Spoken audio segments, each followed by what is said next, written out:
I'm going to start now. Good morning. Due to COVID-19, Committee of Adjustment public hearings are being conducted virtually by electronic means through WebEx webinar, an online digital platform, and streamed on the Toronto City Planning YouTube channel. Participants who have registered in advance will be able to make their presentations to the committee using WebEx webinar, which is moderated by city staff. Anyone wishing to view the hearing may watch on YouTube. Participants who have registered in advance will be connecting with their computer, tablet, smartphone, or telephone and have the option of participating via video or audio only. All participants will automatically be muted on entry. When your item is called, each participant will be unmuted by the moderator, one person at a time. We ask that you Don, also mute. I don't mean to interrupt you, Don, but you're fading in and out for us anyways. I don't know what the other panelists are experiencing. Yeah. Very soft. Okay. We ask that you also mute your devices until you are called on to speak. Those participating by video appearance will be temporarily upgraded to panelists when your item is being held. During this time, your camera will be enabled. You will only be visible during your 5-minute allotted speaking time. At all other times, your video will be disabled and you will be reinstated as an attendee. Committee of Adjustment staff will share presentations submitted in accordance with the written submission deadline. Members of the public and applicants are not allowed to use share screen or any other panelist controls during a video appearance. The host will remove you from the panelist role if you fail to respect this instruction. We acknowledge the land we are meeting on is the traditional territory of many nations, including the Mississaugas of the Credit, the Anishinaabe, the Chippewa, the Haudenosaunee, and the Wendat peoples, and is now home to many diverse First Nations, Inuit, and Métis people. We also acknowledge that Toronto is covered by Treaty 13 with the Mississaugas of the Credit. In accordance with Sections 45 and 53 of the Planning Act, this meeting of the Committee of Adjustment of the City of Toronto is called to order.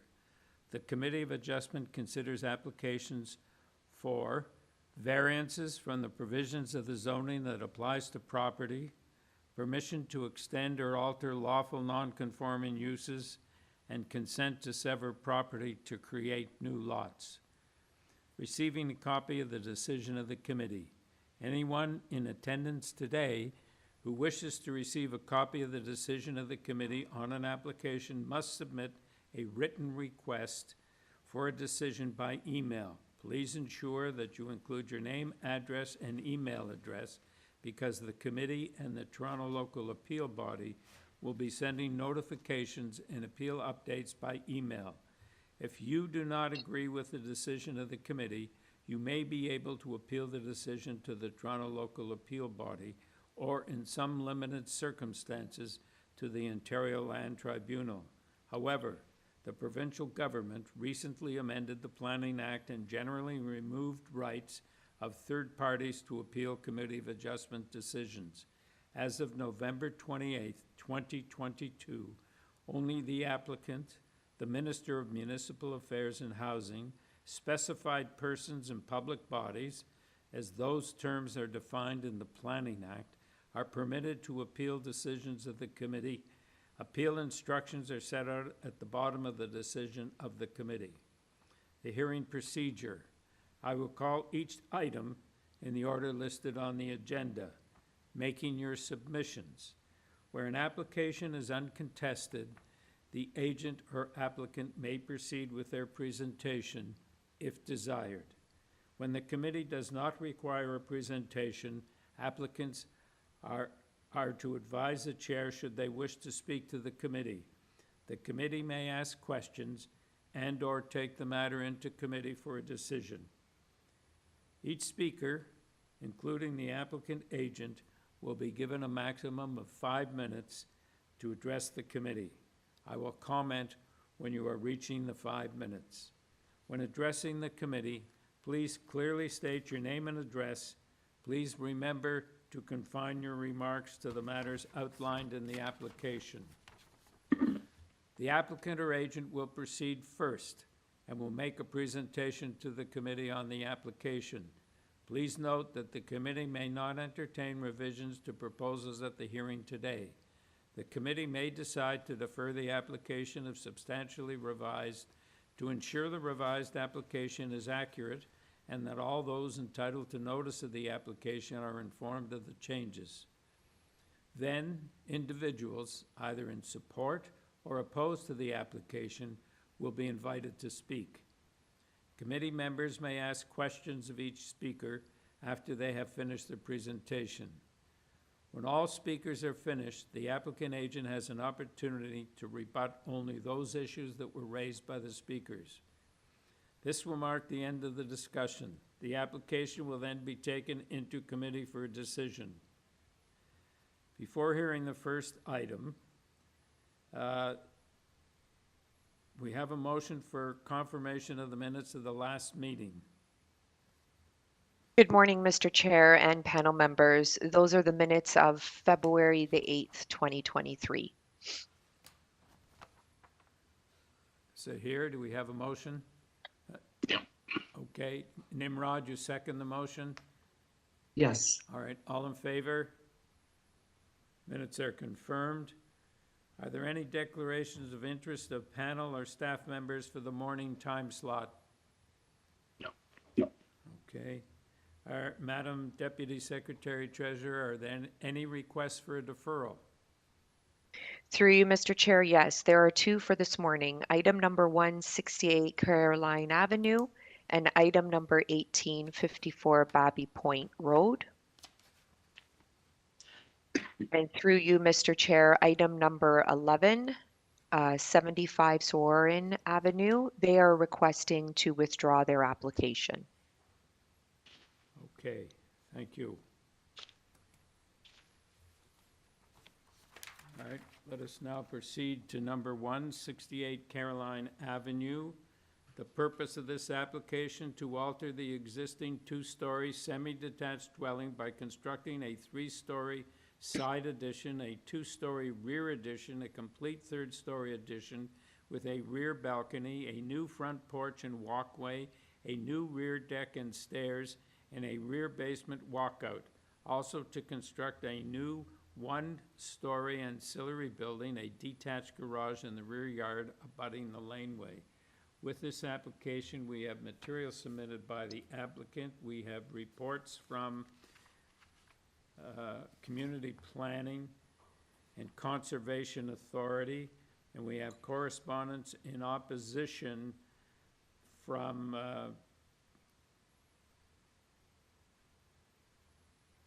several properties on Caroline Avenue and one property on Winfred Avenue. Mr. Ramirez.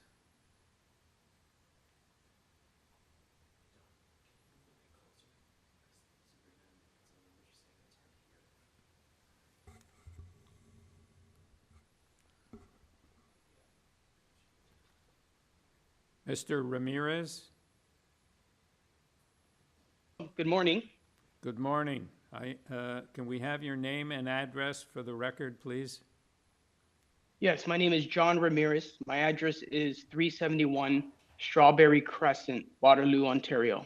All right. I understand you're asking for a deferral. Yes, we recently received a new notice which added to our floor space index and two other variances in regards to the front, the raising of the main entrance and the main wall. So, and we've also spoken to the neighbors and we've read all their letters and we want to work with them. So we want to make some revisions to the design and see if we could reduce some of the variances that was noted on the notice that we received last week. Okay, thank you. Michael Barton? Good morning. Good morning, sir. Can we have your name and address for the record, please? Yes, my name is Michael Barton. I am with MB1 Development Consulting. My address is 1489 Abbeywood Drive in Oakville. I prepared a planning opinion letter on behalf of the owners of 66 Caroline. I submitted that to the record. Right, So again, I reviewed also the staff All right, report. Mr. Barton, we are now dealing with a deferral. The applicant has requested a deferral because they want to make changes to their application. Are you in favor of a deferral? I have no concerns with the deferral, no. All right, thank you. Tyler Dry Gas?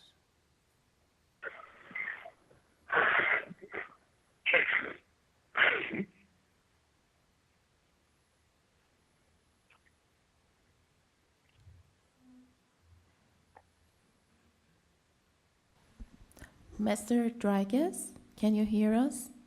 You've been unmuted.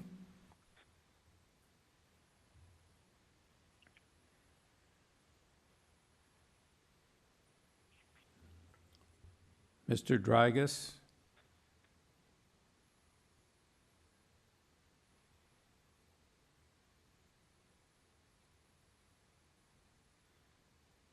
Is he there, Sarah?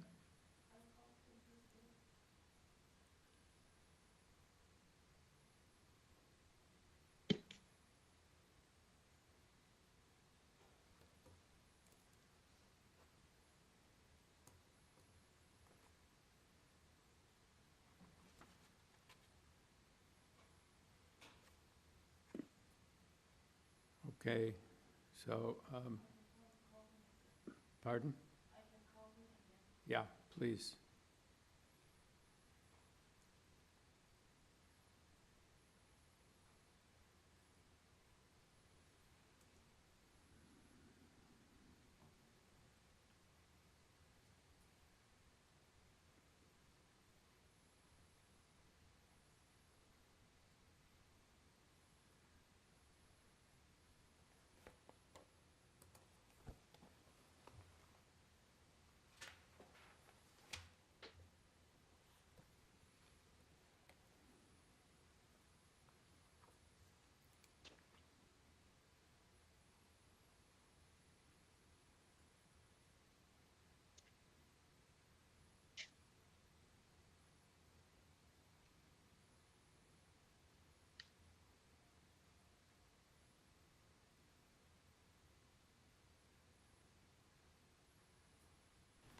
Mr. Dragas, you've been unmuted. Hi, good morning. Can you hear me? Yes, we can. Can we have your name and your address for the record, please? Absolutely. Tyler Dragas, 51 Caroline Avenue in Toronto, Ontario. Yes. The applicant has requested a deferral to Yes. make certain changes and consult with neighbors like yourself. Are you in favor of a deferral? I am. All right, thank you very much. All right, panel, Thank you. do we have a motion for a deferral? Yes, Nimrod? Yeah, I would support a deferral. I do have some concerns with many of the variances, so I think a deferral is appropriate to see what the applicant has indicated they may be looking to make some changes.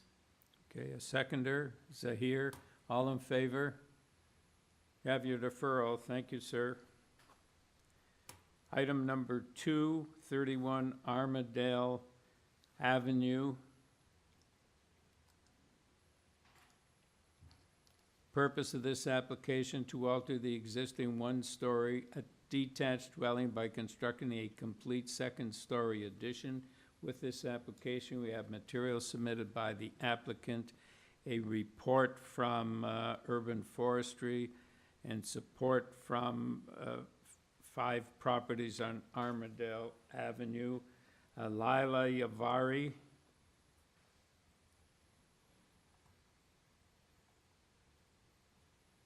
Can you hear me? Yes, we can. Yep, name is Leela Yavari from Dart Studio at 35 Golden Avenue, Suite 118, Toronto. Okay. Ms. Yavari, I don't believe we need a presentation in this matter. Seems relatively straightforward. Do you have anything to say before I take it into committee? No, then if it's relatively simple, I can answer any questions you may have going through it. All right, thank you. Panel, do you have any questions or comments? Do we have a motion? Yes, Sahir? Thank you, Chair. Looking at all the variances that have been requested, they're all quite minor in nature, and it's quite an appropriate change to the current dwelling.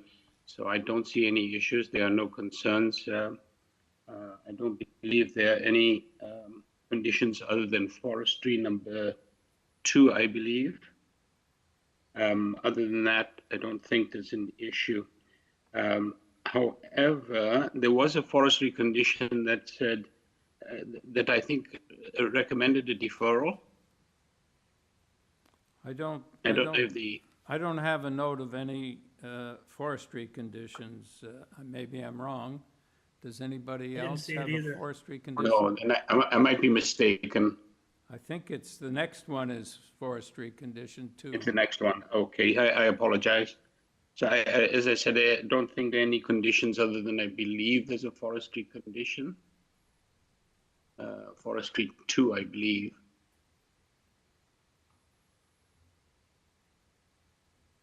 I didn't see a forestry condition.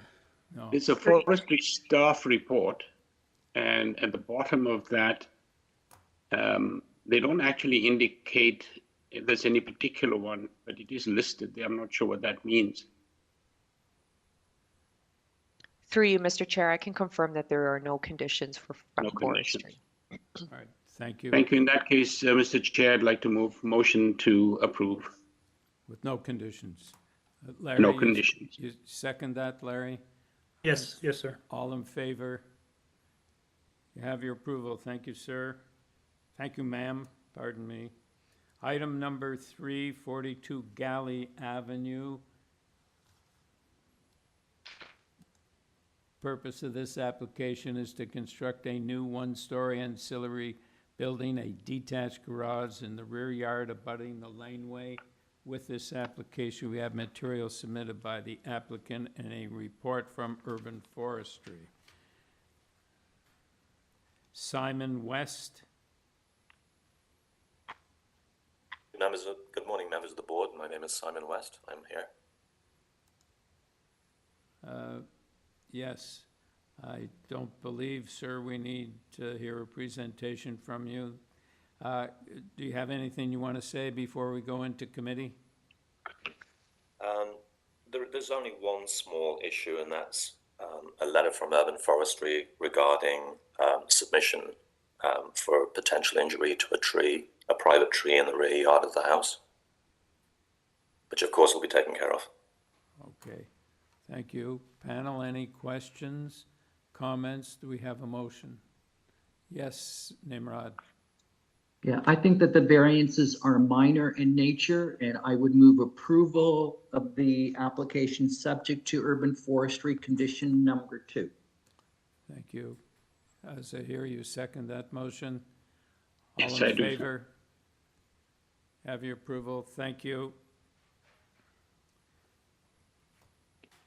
Item number 4, 51 HILTZ Avenue.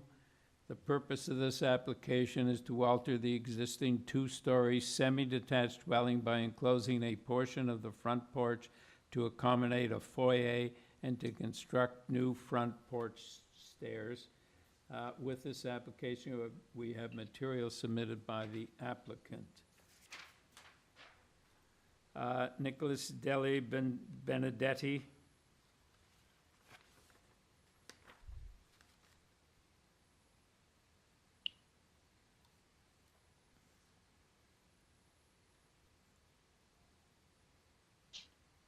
Hello, good morning. Good morning. Could we have your name and your address, please? Nicholas Delia Benedetti, 51 HILTZ Avenue, Toronto. Thank you. I don't think we need a presentation. This is very minor and straightforward. Do Do you have anything to say before we go into committee? No, sir. Thank you. Panel, yes, Larry? Yeah, thanks, Chair. I agree with you. This is very straightforward and simple. It seems to be a fairly common practice on this street. I don't think there'd be any negative impact. I think it fits in quite well. I'll move approval with no conditions. Thank you. Sahir, you second the motion. All in Yes. favor? Have your approval. Thank you, sir.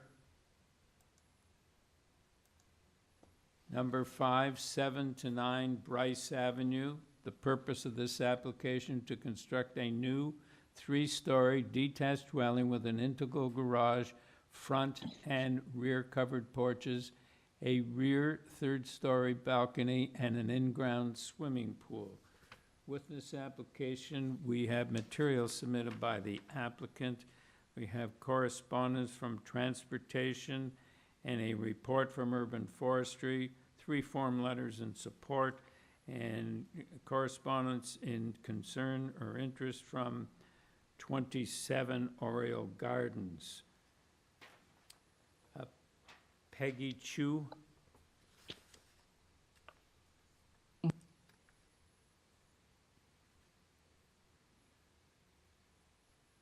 Good morning. Good morning. Could we have your name and your address, please? Sure, Peggy Chu. I'm the agent for the owner of the property, 124 Merchant Street.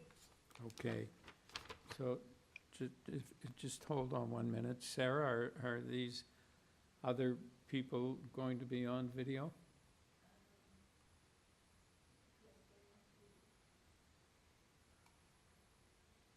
Where are they?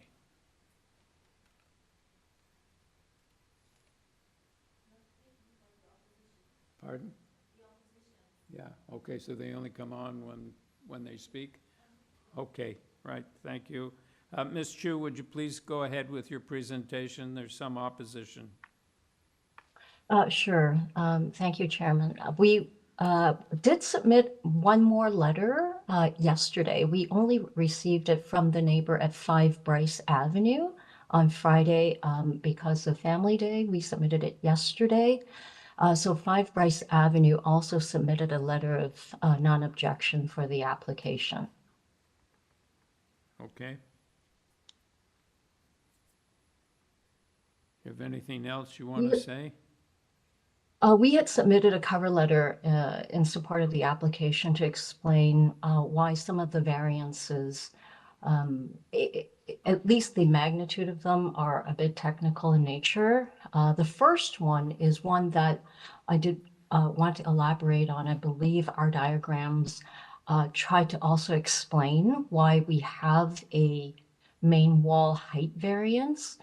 We actually have the front and rear main walls are only in variance because the 3rd-story wall, front and rear walls, are included in the measurement. So if I might ask the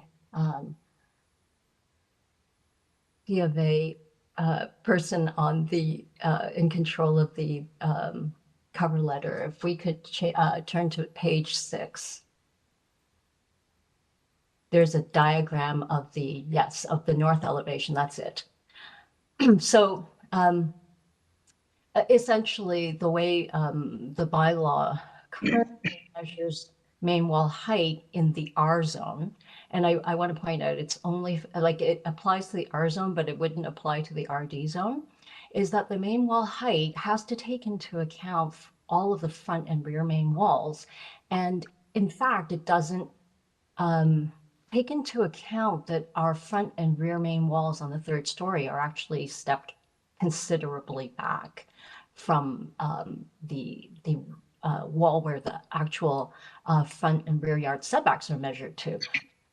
So if we had actually thrown a sloped roof on that step back, then it wouldn't count. So I believe that the way that the main wall height is measured, and I say it again, it's only in, like it applies to the R zone. then that's how we trigger the main height variance.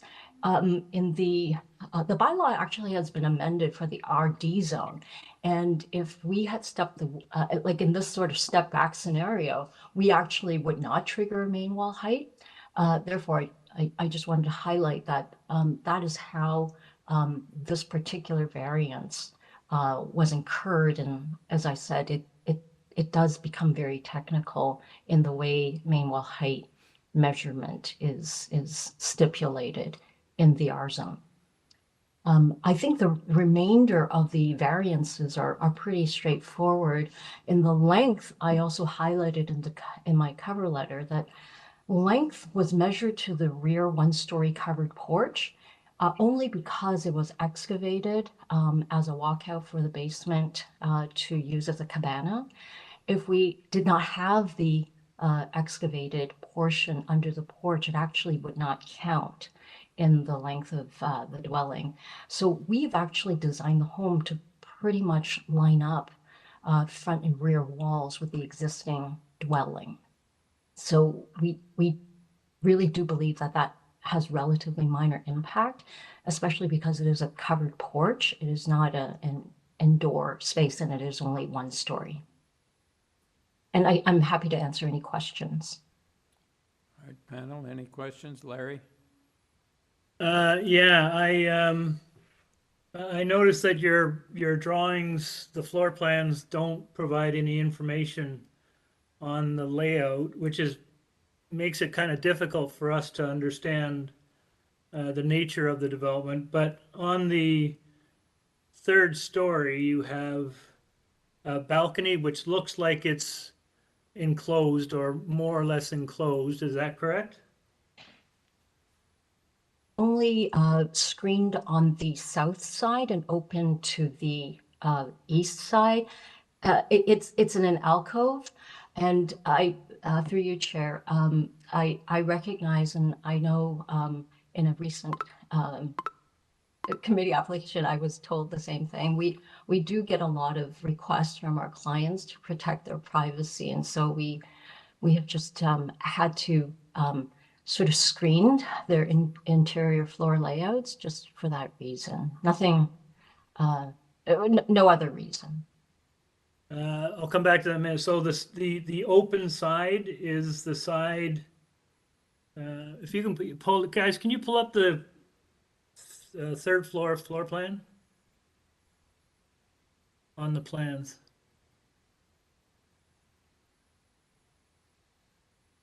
That's it. There, you just missed it. Yeah. So there. So that's right. So it is an open balcony area that is open to the backyard. Okay, but the sides are basically screened. On the south side, it's a screen, like a low wall.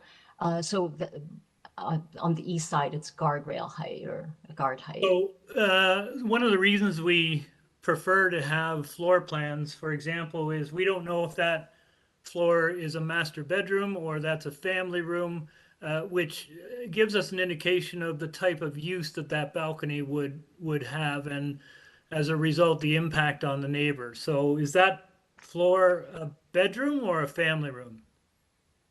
There is a bedroom, a study, and sort of like a family, like a den, and an exercise room.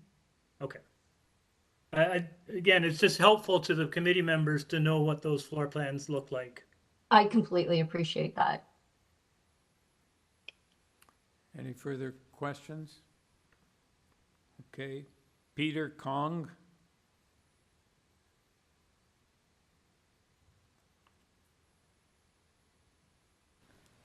Peter Yes, Kong, you've opted to use video. You can turn on your video now.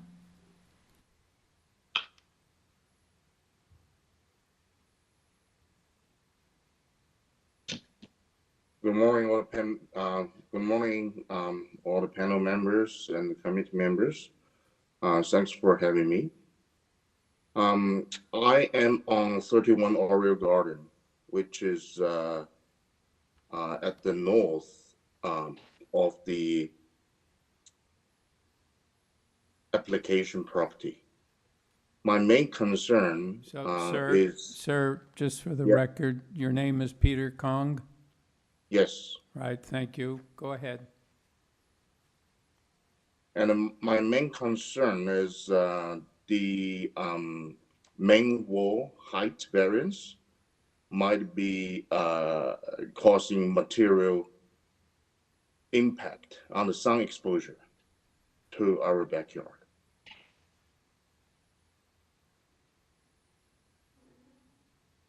Okay, is that your only concern, sir?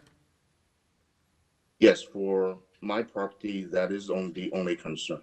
All right, thank you very much. Paul and Claude Evans?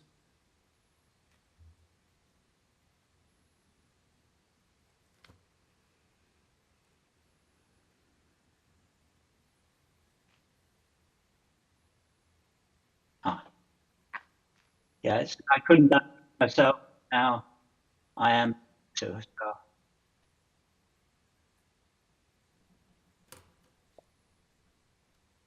Mr. Evans?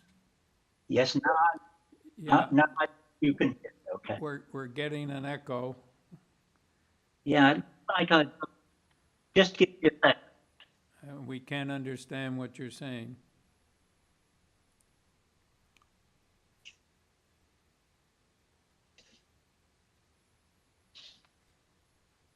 Okay, let me try again. Can you hear me now? Yes, we can. Is there an echo anymore? No. Good. Okay. My wife is also on a different computer in the same building. We have concerns about. Can we have your name and your address, sir, for the record? Oh, yes, thank you. My name is Kenneth Paul Evans. I usually go by Paul. And my wife's name is Claude, C-L-A-U-D-E, Evans. And your address, sir? Yeah, address is 29 Oriole Gardens. Okay, go ahead, sir. So we're right to the north of this proposed structure. And we have a swimming pool, we have a sunroom on the house, particularly in the winter, but also in the fall, and to a certain extent in the summer as well. We face having a problem with shadow from the third floor, which is a box-like structure. So it at the moment there's a sloping roof, and so this is a real problem. It's going to mean that it's cooler and less sun as far as our swimming pool is concerned, and as far as our sunroom is concerned. So that is a major concern, and I was hoping that there'd be a more detailed discussion with the proposer with regard to that, because it does seem like that will be a major impact on our property. So that's my first concern. And my second concern is for the tree, because it's already got a root structure which has to circumvent the deep end of the swimming pool, which is very close to the tree. The roots, there must be a limit to, but I'm not an arborist. And I don't think an arborist has yet been able to sort of clear this completely. So there was some discussion about employing an arborist who would be mutually acceptable. This was the proponent's and who's been very cooperative and gave us plans. But so far, we haven't heard back in connection with the potential problem of the roots. There's some indications, verbal indications, that there may not be a problem, but it does seem that there should be some detailed, more detailed analysis of the roots to make sure that it's not going to do damage to our tree in any kind of crippling manner. So those are the 2 points that I have. Thank you. All right, thank you. Any questions, panel? Armin Koldagian.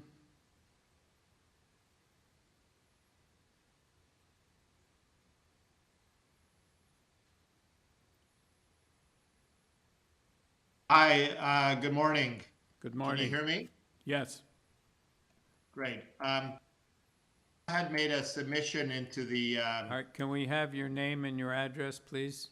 Yes, it's 27 Oriole Gardens, Armin Collegian. I had made a submission. I don't know if somebody can pull that up onto the screen.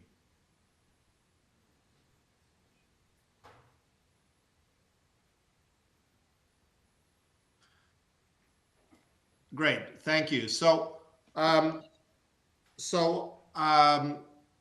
at 27 Oriole Gardens, and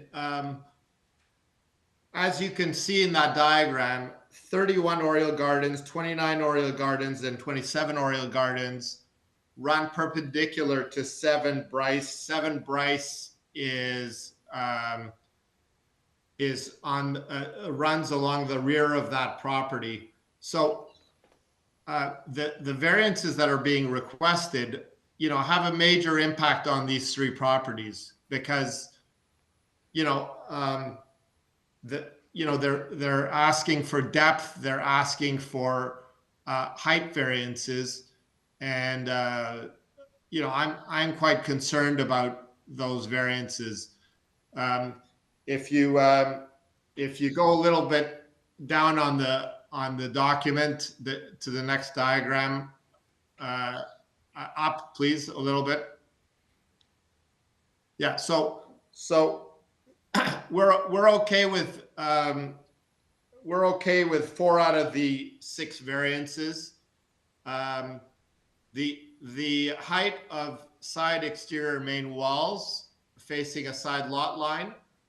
The diagram here shows what the massing impact is on our properties because they're proposing a flat roof that extends up to the same level as the existing sloped roof. It's a major impact. It's almost like having the existing house that has the sloped roof raised up about 11 feet. So it's going to look a lot taller, and because it's perpendicular to our properties, it's a major visual impact to us.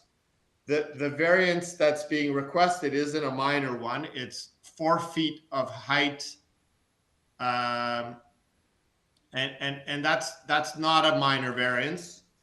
And I mean, there's a number of ways that could get reduced by the first floor height is over 2 feet higher than established grade, so that could be brought down. Some of the ceiling heights can be brought down. Possibly a modern style slope roof could be placed on there to reduce that variance. If you can go on to the next diagram. Up a little bit. So this chart is a submission of A 0.1 in the package on the website. It's a little misleading because if you look at the highlighted diagrams, it shows that the main walls are at 25.75 feet and the maximum building height is at 35.14 feet.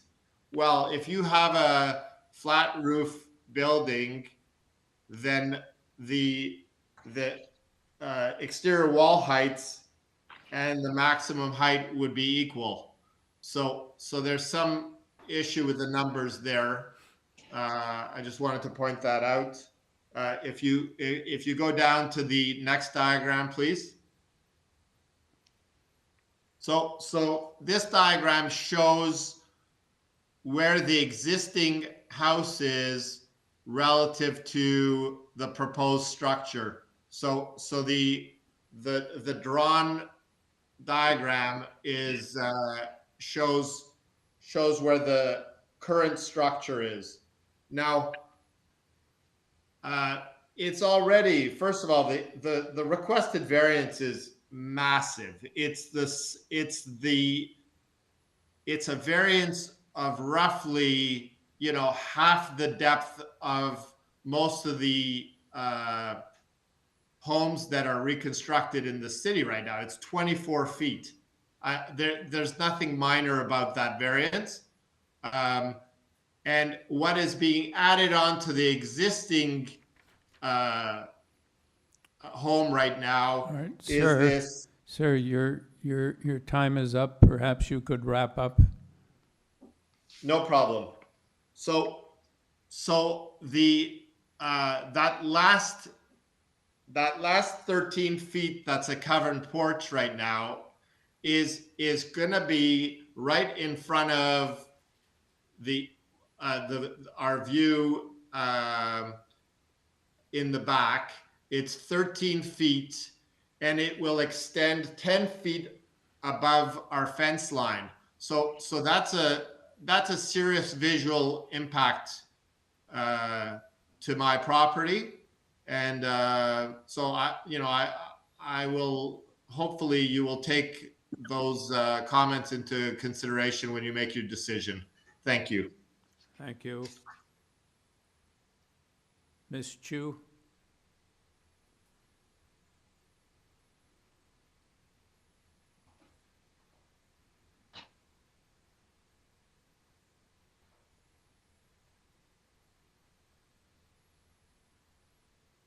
Thank you. Thank you, Mr. Chair.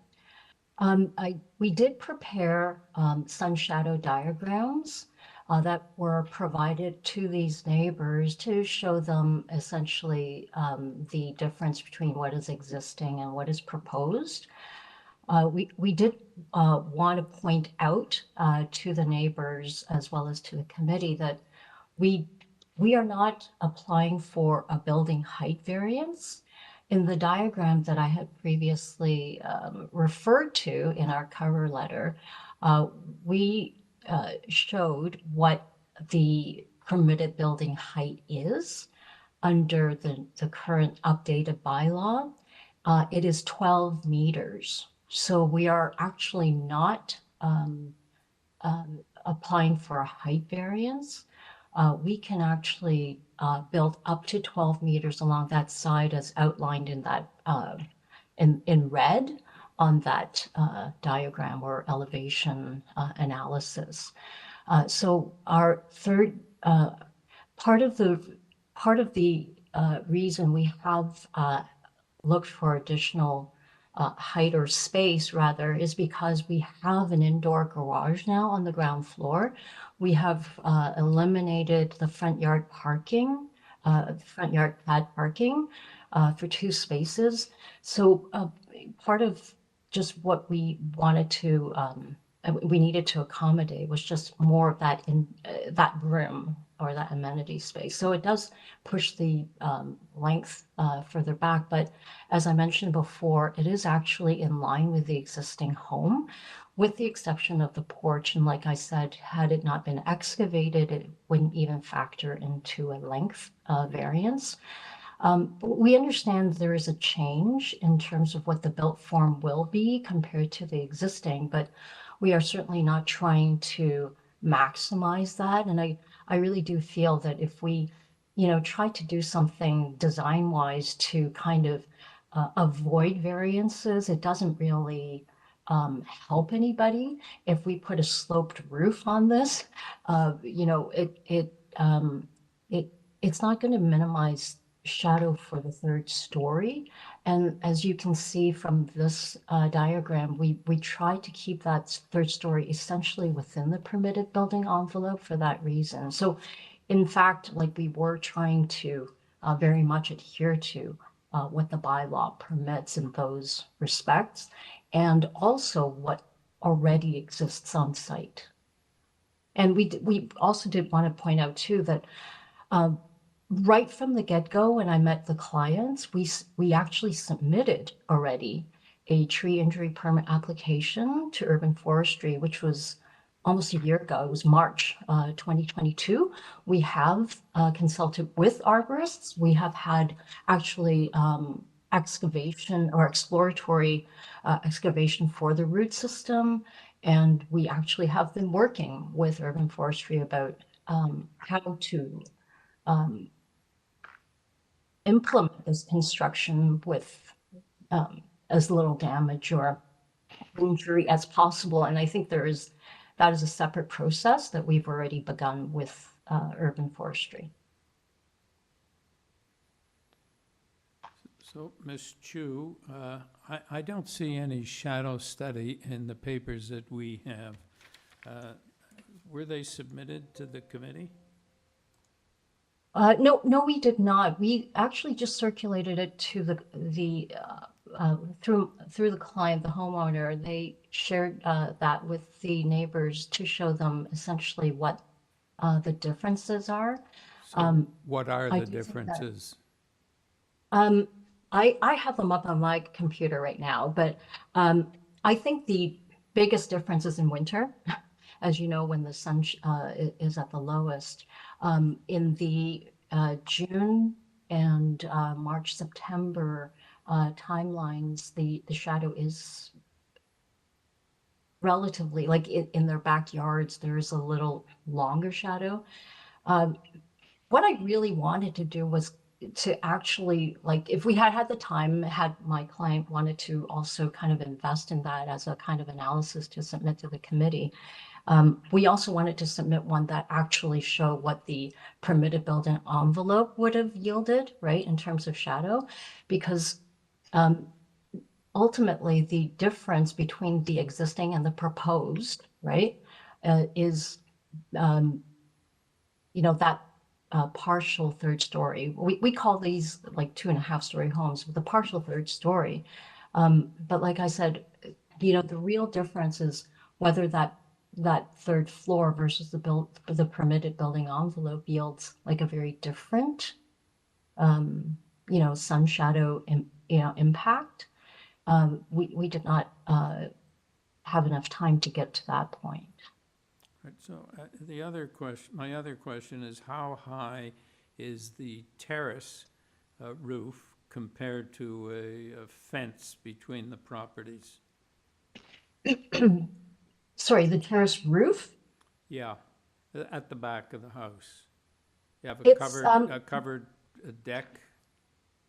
It's not a covered deck. I mean, we were showing something like trellis, but there's no real roof over that. So it's a trellis that light goes through? That's right. Okay, how high is that? On the third story? No, on the ground.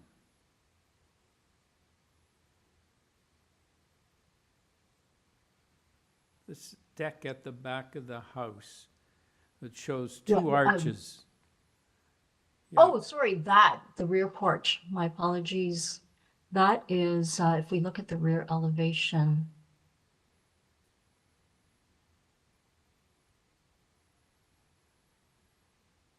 so about 2 feet. 2 feet. If you look at the rear elevation, yeah. So the deck is around 6 inches below the finished floor level, so it would be at -6. You know, relatively speaking, the grade there is approximately 2.5 feet below finished ground floor, so the deck is about 2 feet. Okay, thank you. Panel, any questions? Nimrod? Yeah, I've got a question about what's labeled the rear covered porch. To me, it looks like it's actually part of the house and a one-story extension at the rear. What material is the outside of that porch? Because it looks like you've got walls on the outside with large openings. What exactly is that? It's a covered porch, and normally you're right that you know, the piers would be maybe smaller, but the architectural look of the porch has these curved arches. It is clad in brick, but it is completely open air. It's a dining porch. So because it is these curved archways, we couldn't make the piers too narrow. It would that would be a different look. But I'm just flipping through whether the site plan also. I think the site plan actually shows that porch. Yes, there you go. So you'll see that on the covered, like in that rear covered porch, how the archways work towards the back, and then how they look on the north and south sides.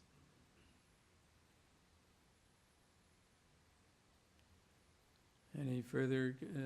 Sorry, and can you also just explain about the FSI that you're proposing and how that fits with the character of the FSIs in the area? Sure. One for the and to I think to that point, I also wanted to go to the page 7 streetscapes that we had prepared.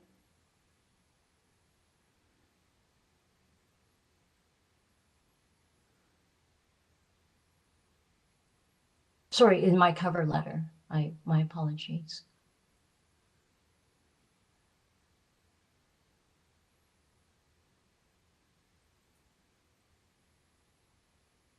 That's right.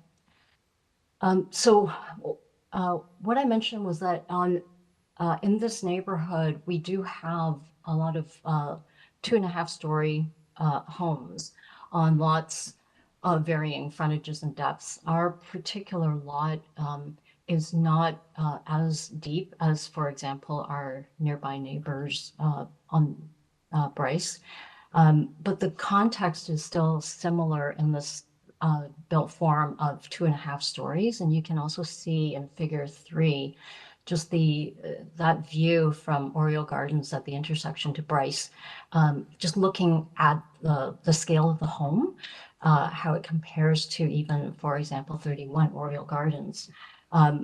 So density is a function of our lot size.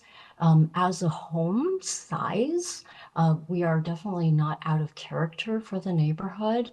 But once divided by the lot area, we definitely, have a number that's probably a little higher to the neighborhood. And we did provide some streetscape as well for the kind of the neighborhood context in the next page. Just the scale of the homes and sizes of the homes in the neighborhood are in the definitely in the 2.5 to 3 story range, and the parcel plans also kind of show that the footprint and the in the neighborhood are very similar. And that would be page 9. that's right. That, well, yeah, okay, yeah. The page before that one, yeah. That's right.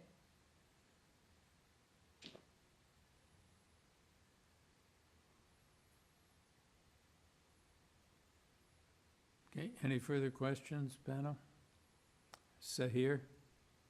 Yes, thank you, Chair. I was just going to ask, when you're looking at, I think it's variance number 2 for the depth of the house, it looks like the depth, of course, is around 24.42 meters, but the rear covered screened rear porch, that accounts for about 3.96 from what I'm reading.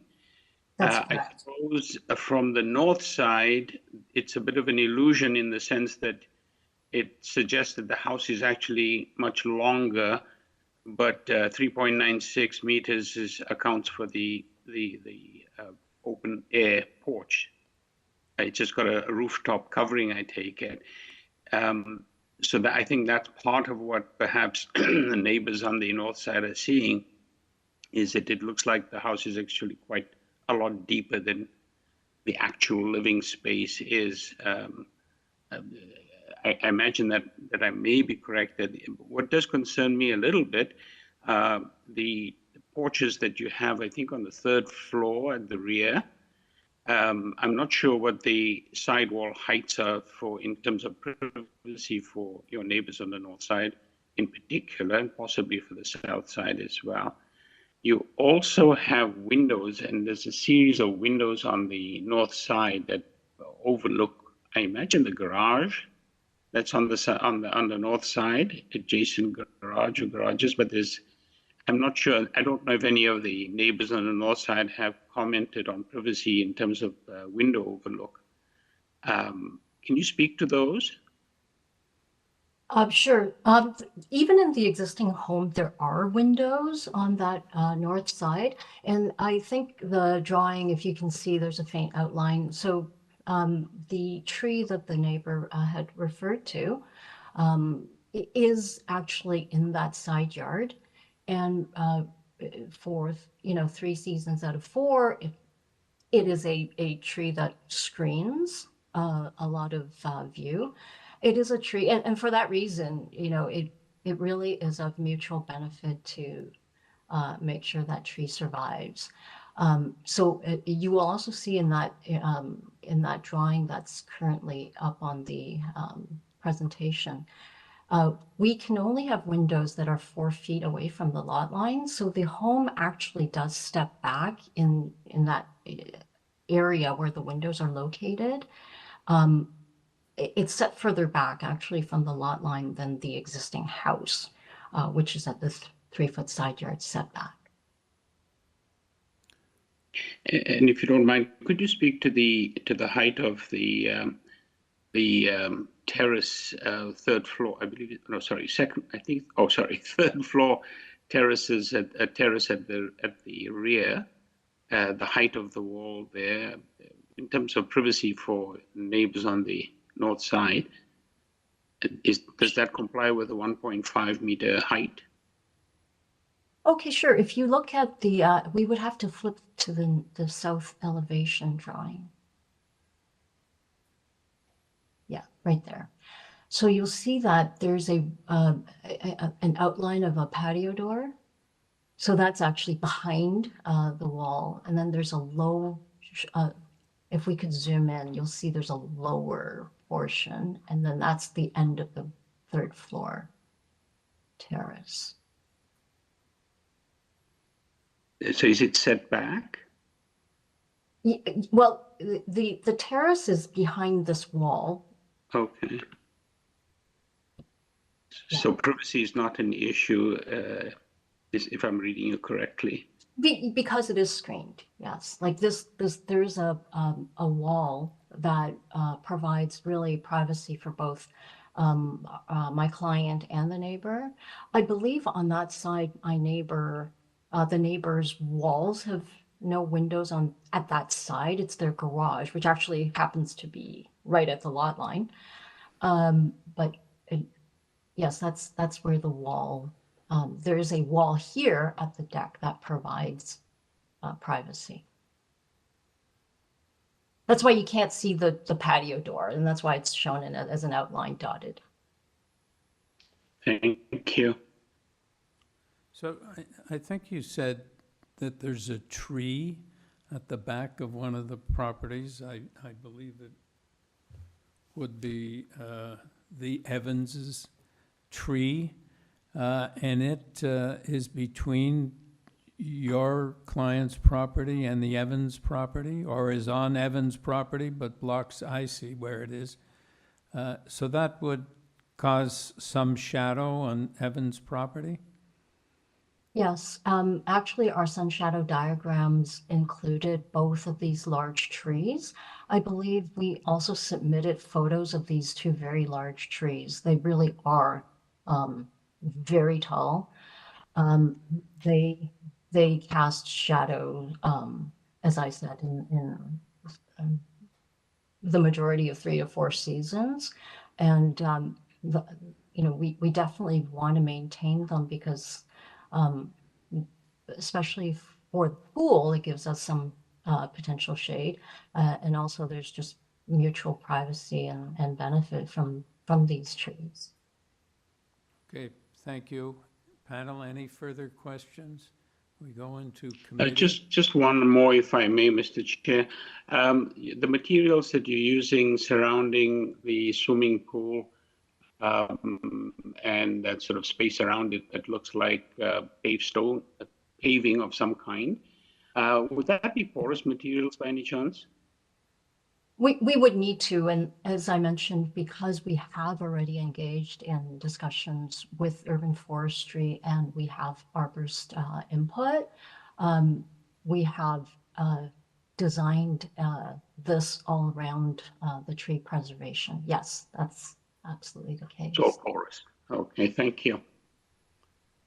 All right, so any comments?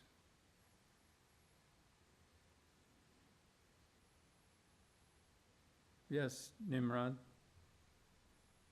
So are we in committee now? Yes. Just wanted to make, okay. Yes, we are. I do have some concerns with variances 1, 2, and 3. 1 being the side exterior wall heights. I understand the concerns raised by the adjacent landowners who it is their rear lot line, and this is very close then to that. And so I can understand the concern of that height.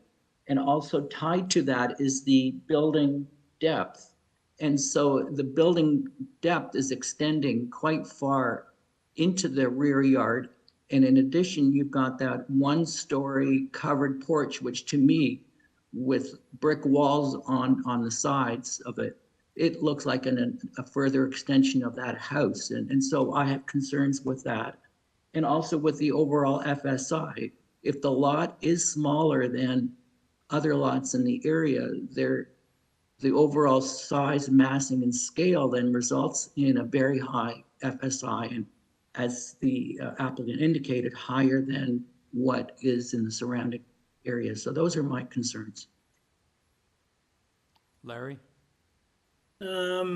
Thanks, Chair. First of all, I understand the concerns that are raised by the 3 houses that abut the side of this proposal. But I think through the discussion that we've had and some of the answers that the agent has given us, I'm not as fussed about this proposal. And all, the reasons really are that the new proposal, the construction is actually set back from the side yard lot line even more than the existing building. So there is a little bit more separation there. The 3rd story is stepped back both in the rear and in the front. And I think that actually mitigates not only the massing from the road, but also the massing from the side, and will reduce the amount of shade that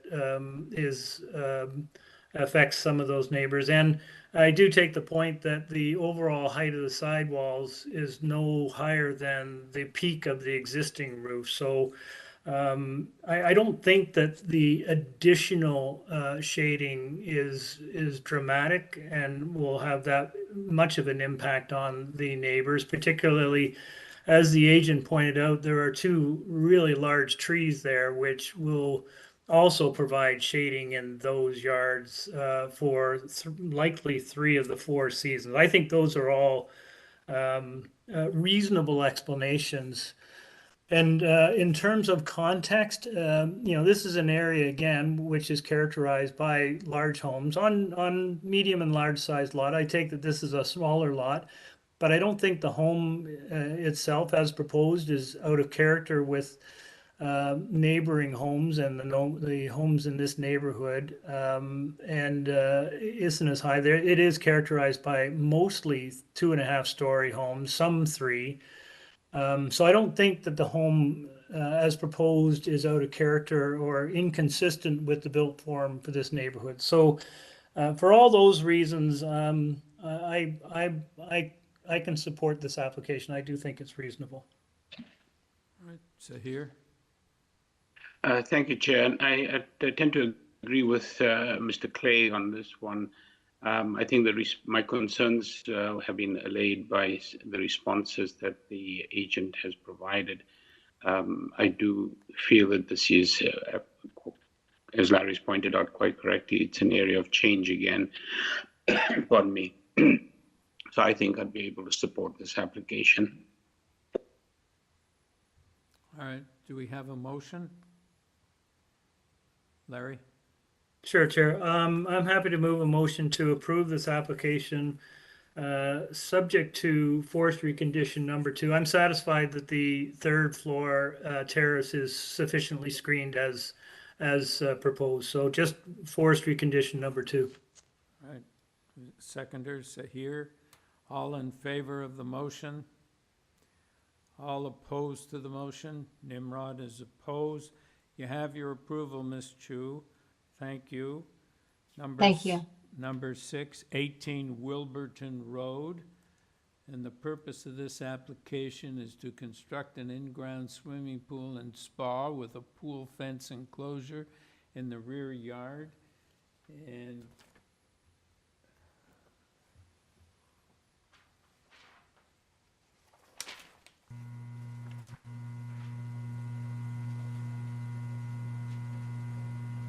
with this application, we have material submitted by the applicant.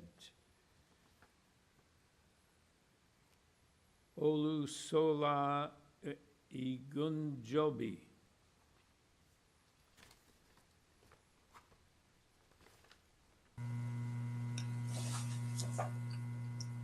Good morning. Can you hear me? Yes, we can. Oh, okay. My name is Olusola Igunjobi with Poolcraft. Our address is at 561 Edward Avenue, Suite 16. The application we have is we're actually seeking a variance to accept 22.2%, 22.02% of soft landscaping in the rear yard. Yes, and I know that we're going to ask you if there's some way you can improve the percentage of soft landscaping. I've spoken with the homeowner, and he's open to creating an additional garden from the previous garden on the west side. We can connect a garden all the way to the River Rock area. That way the drainage can improve from the River Rock all the way down to the backyard. So could you give us percentages and square meters of the total soft landscaping that would be there once you do that? You broke away for a minute there. So what I'm asking you is if you could tell us what percentage and how many square meters would now be maintained as soft landscaping if you make the change that you suggested. If we make the change, we're estimating it to be about 25%. Okay. But we need exact figures. We can't work on estimates. So is there some way you could work it out for us?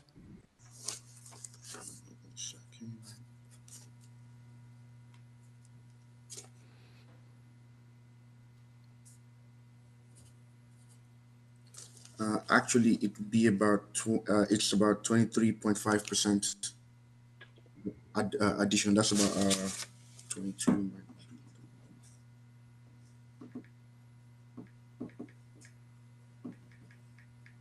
That's an additional 1.48% of softscaping. So what is the total? What is the new total for soft landscaping?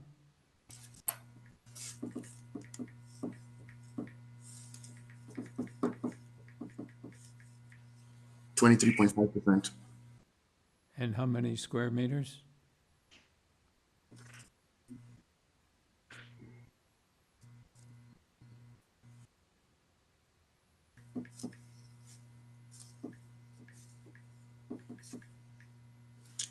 That's 9.5 square meters.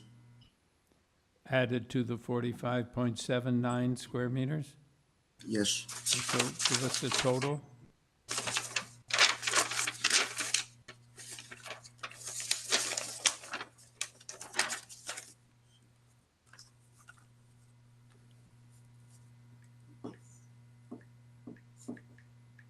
The total is 55.34. Okay. All right, panel, do you have any further questions? Yes, Nimrod?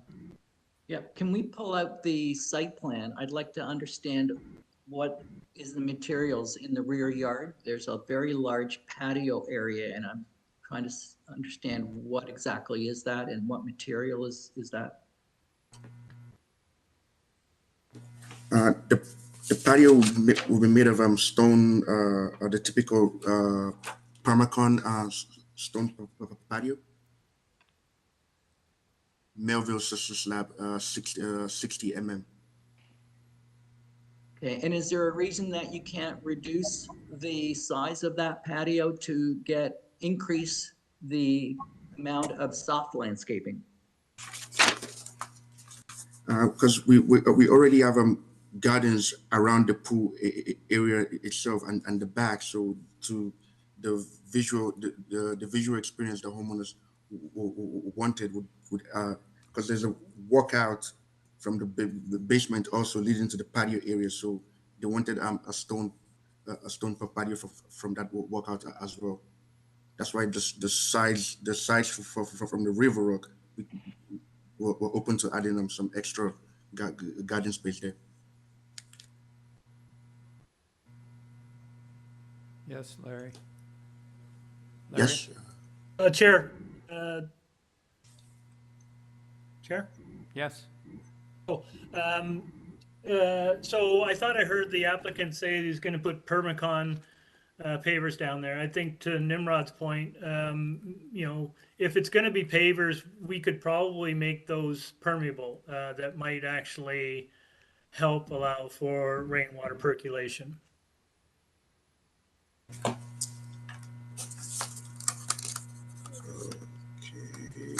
I mean, if you're planning to put in paving stones or Permacon stones, it's a pretty easy transition to make those permeable.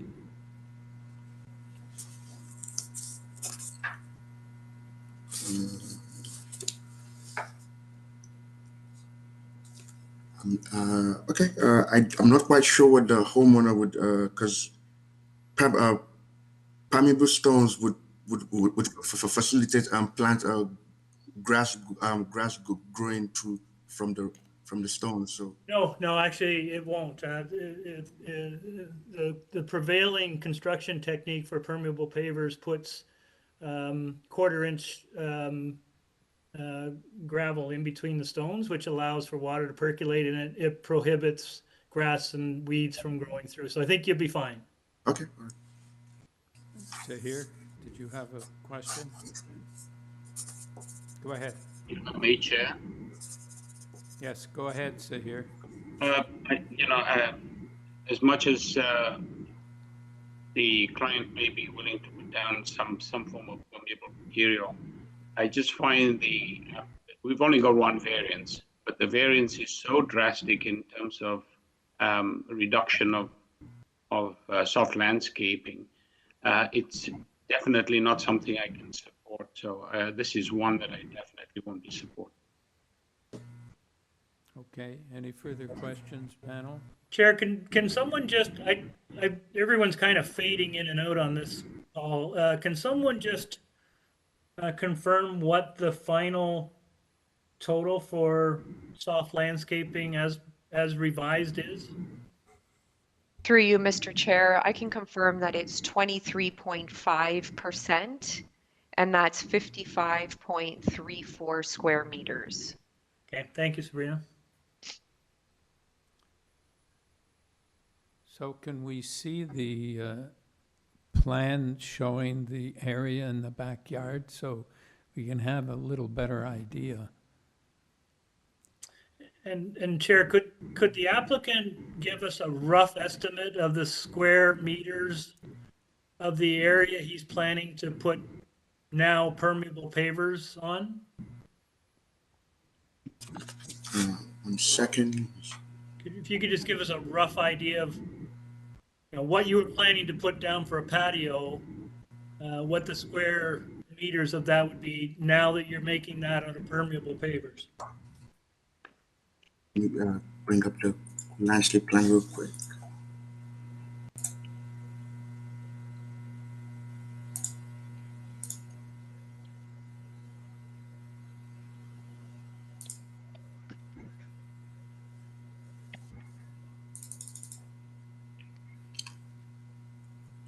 So the current patio is 858 square feet. So let me convert it to square meters.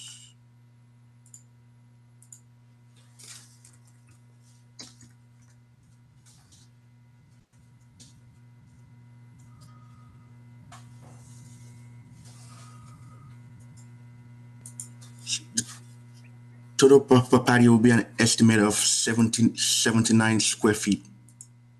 I need it in square meters. Sorry, square meters. So that would be added to the roughly 55 square meters you're doing for soft landscaping. So that would probably bring, even though permeable pavers doesn't count for soft landscaping, that would probably bring you up to or over the 50% requirement. Yes, that should. I'm estimating that would go above the 50%. Okay, thank you. Thank you. Okay, do we have a motion? Nimrod?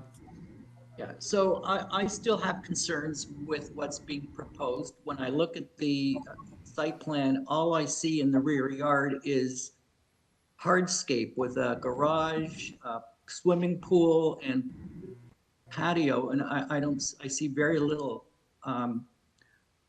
soft landscaping. And even with the change proposed, I just still don't see much of a change. So I would oppose this application. So those are my comments. All right, so don't forget a swimming pool is considered soft landscaping. And if that is counted as part of the soft landscaping, then there is very little soft landscaping. Well, very little other soft landscaping, yes. Okay, so you have a motion to refuse? Yeah, I would move refusal of the application. All right, do we have a second? As amended? As amended. Yes, as amended. Yep. You second that, Sahir? Okay. All in favor of the motion? Okay. All opposed? So it's 3-1 for a refusal. Your application is refused, sir. Number 7, 140 Eaton Avenue. Purpose of this application to convert the existing rear 2-story detached ancillary building into a 2-story garden suite. With this application, we have material submitted by the applicant. We have opposition from 138 Eaton Avenue. Mr. Race. Good morning, Mr. Chair. Good morning. Craig Race, applicant and architect on the project. Our firm is at 282 Richmond Street East. Right. Yeah, and I don't think we need a presentation, Mr. Race. Do you have anything you want to say before? Well, we actually do need a presentation because there is opposition. So you better give us a presentation. Certainly, if staff could please pull up the supporting material we submitted. I do think this is a fairly straightforward application. The application is to maintain an existing brick structure in the rear yard of a home near Danforth and Pape. If you go to the next page, please, you'll see that the area is a relatively dense central Toronto neighborhood. All properties here are eligible for garden suites and laneway suites, and it is becoming a fairly common form in the area. Next page, please. The existing structure is shorter than the permitted height requirement for a garden suite. However, we are not proposing to increase the height in any way. Literally what you see is what will be maintained here, with the exception of some new shingles on the roof, and the doors and windows facing the main house only, that's the east facade, will be renovated and changed. All of the facades and overall massing fronting the neighbors will remain unchanged. Next page, please. The diagram on the top right really indicates the variances in question today. We require 2 variances, both for exceeding the angular plane requirements. And as you can see by the areas shaded in blue, the imposition into the angular planes is relatively small. And we elected to go for that variance and keep the overall height low, because maintaining the structure would result in reduced impact on the neighborhood, not just from a build form perspective, but also from an impact during construction perspective. And we felt that this was an ideal compromise to preserve an existing structure and keep the carbon footprint low for the development. It's also worth noting there's a fairly large deck in the rear yard that will be removed to ensure we meet all soft landscaping requirements. If you go to the next page, there's no graphic on this page. It is worth noting this project was before the Committee of Adjustment in 2019. That was prior to any garden suite bylaw being in place. And the reason we're back today is because garden suites are now a permitted use in the area, and all homes are entitled to have one. If you go to the last page, I'll simply conclude by saying we think this is an ideal compromise, preserving an existing structure in order to minimize impacts on the neighborhood while pursuing this new and exciting form of housing. Thank you very much. Happy to field any questions. Any questions, panel? Oh. Min Sun.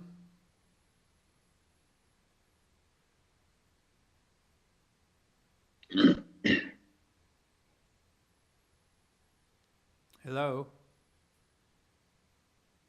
Miss Sun?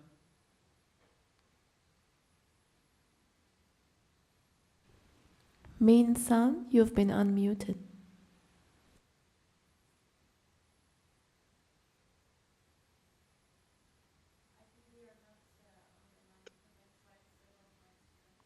Can you call them? Oh, okay. All right, so David Cassiano.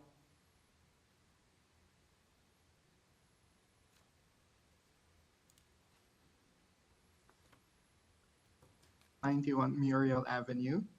I just saw the new plans, and as I think the architect just said, no changes to the external, so no new windows, no dormer, no change in height and width. So I don't have concerns if that's the case. Okay, thank you very much. Mr. Race, we don't need to hear from you again. Appears to be no real opposition. Panel, do you have any questions? Larry? No questions, Chair. I'm happy to move to a motion if everyone's okay. Yep. Yes, go ahead. I I think this is a great proposal. I mean, this is a very, an excellent example of adaptive reuse of an existing two-story rear dwelling into a residential unit, and with no real external changes, no real impact on the neighbors, and an incremental addition to the housing stock in this neighborhood. I think it's an excellent presentation and an excellent proposal, and I would move approval of this application. No conditions. So here you second that? All in favor? Have your approval, sir. Thank you. Number 8, 359 Winnett Avenue. Purpose of this application is to alter the existing one-story detached dwelling by constructing a complete second-story addition with a rear balcony and a rear ground level covered porch. Also to alter the rear one-story ancillary building detached garage by constructing a one-story east side addition with a new, and Sabrina, perhaps you could finish that. I know there was a few words left off. Through you, Mr. Chair, I believe it referenced roof slab. Right. Thank you.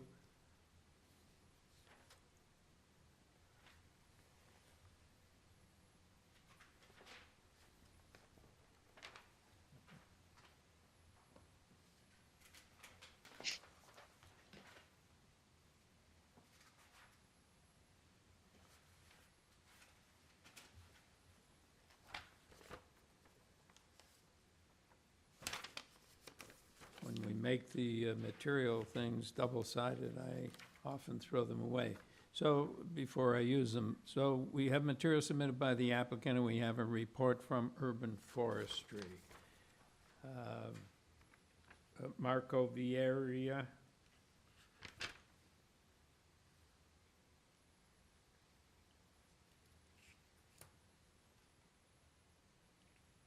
Morning, Mr. Chair, members of the committee. My name is Marco Vieira. I'm the agent and the designer for this application. Yes, your address, sir?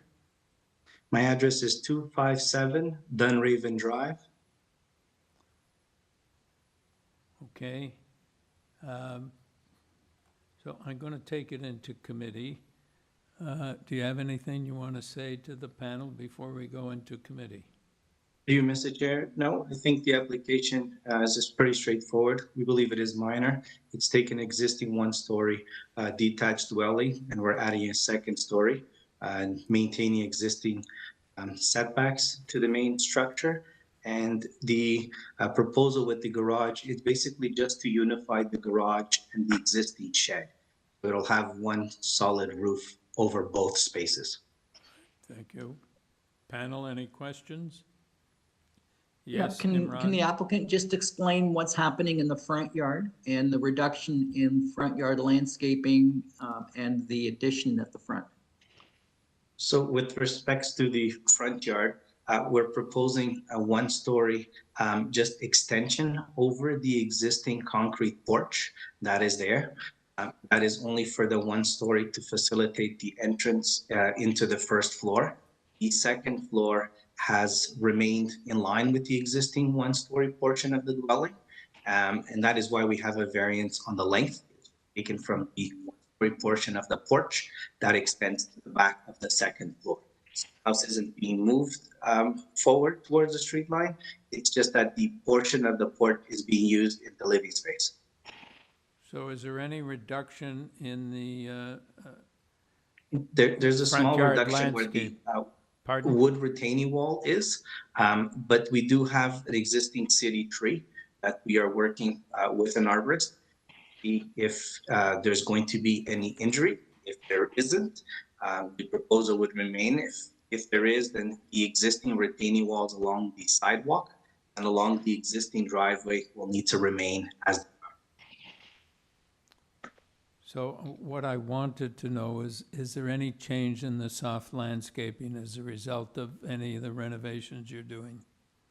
No, not really. There's existing walkway, landing and stairs in that corner of the existing porch. So there's no real change. Just the retaining wall is being kind of relocated to facilitate the entrance into the driveway is now. Okay. So if there's a reduction, I would say about maybe 1 meter to 2 meters, square meters in landscape area along that. Any further questions? Just want to confirm that the majority of the front yard looks like it's city property, and that looks like it's being retained with a tree and sod. Is that correct? That is correct. The actual changes within our side, but all within the city boulevard because of the setbacks, all is being maintained. Right, thanks. Okay. Do we have any further questions, or do we have a motion? Larry?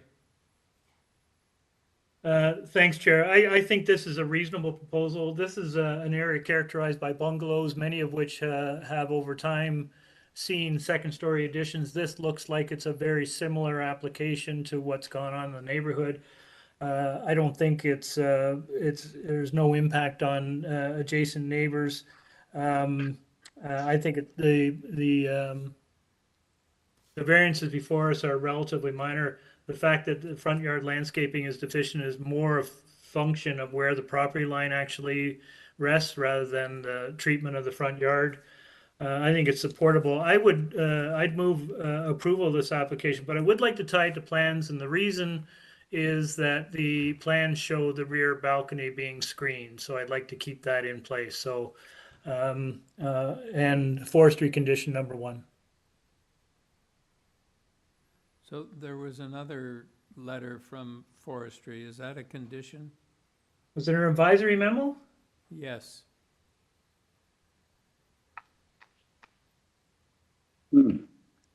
Oh, pardon me. That's the next I didn't see one. it, Chair. No, I'm sorry. That's the next application. So you're right. It's just forestry condition number 1. All right. Do we say here you're seconding that? All right. Yes, I am. All in favor? Have your approval. Thank you, sir. Number 9. 8 PLAXTON Crescent. The purpose of this application to construct a new 2-story detached dwelling with a front porch, an integral garage, a rear ground floor covered patio, and a side basement walkout. With this application, we have material submitted by the applicant, reports from urban forestry, ravine and natural feature protection, and also urban forestry tree protection and plan review, and from Toronto and Region Conservation Authority, and opposition from 12 PLAXTON Crescent. Zoran Tirnanik. Yes, it's me. All right, we're getting an echo, sir. I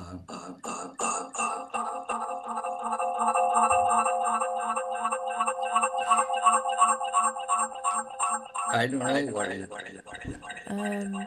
Mr. Zoran, please turn off your second device. I'm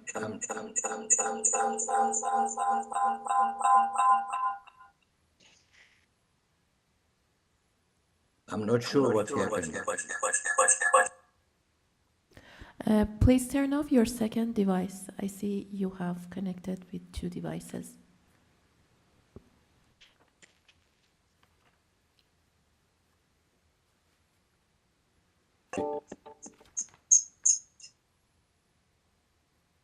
Do you hear me?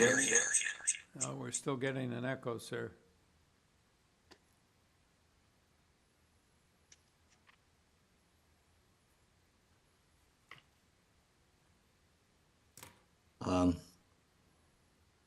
Hello?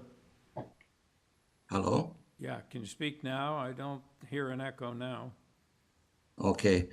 Mr. Chairman, members of the committee, this is Zoran Tirnanik. I'm the architect and the applicant, and I'm at 44 Ramsey Road, East York, Ontario. All right, can we have your presentation, sir? There's some opposition.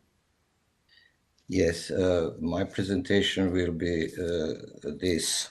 I'm going to go through each point very briefly. The second one, which talks about the gross floor area, I have to explain that the property has a big chunk removed from the calculation because the stable top of the bank goes through the property and takes about 155 square meters, which is 22% of the property.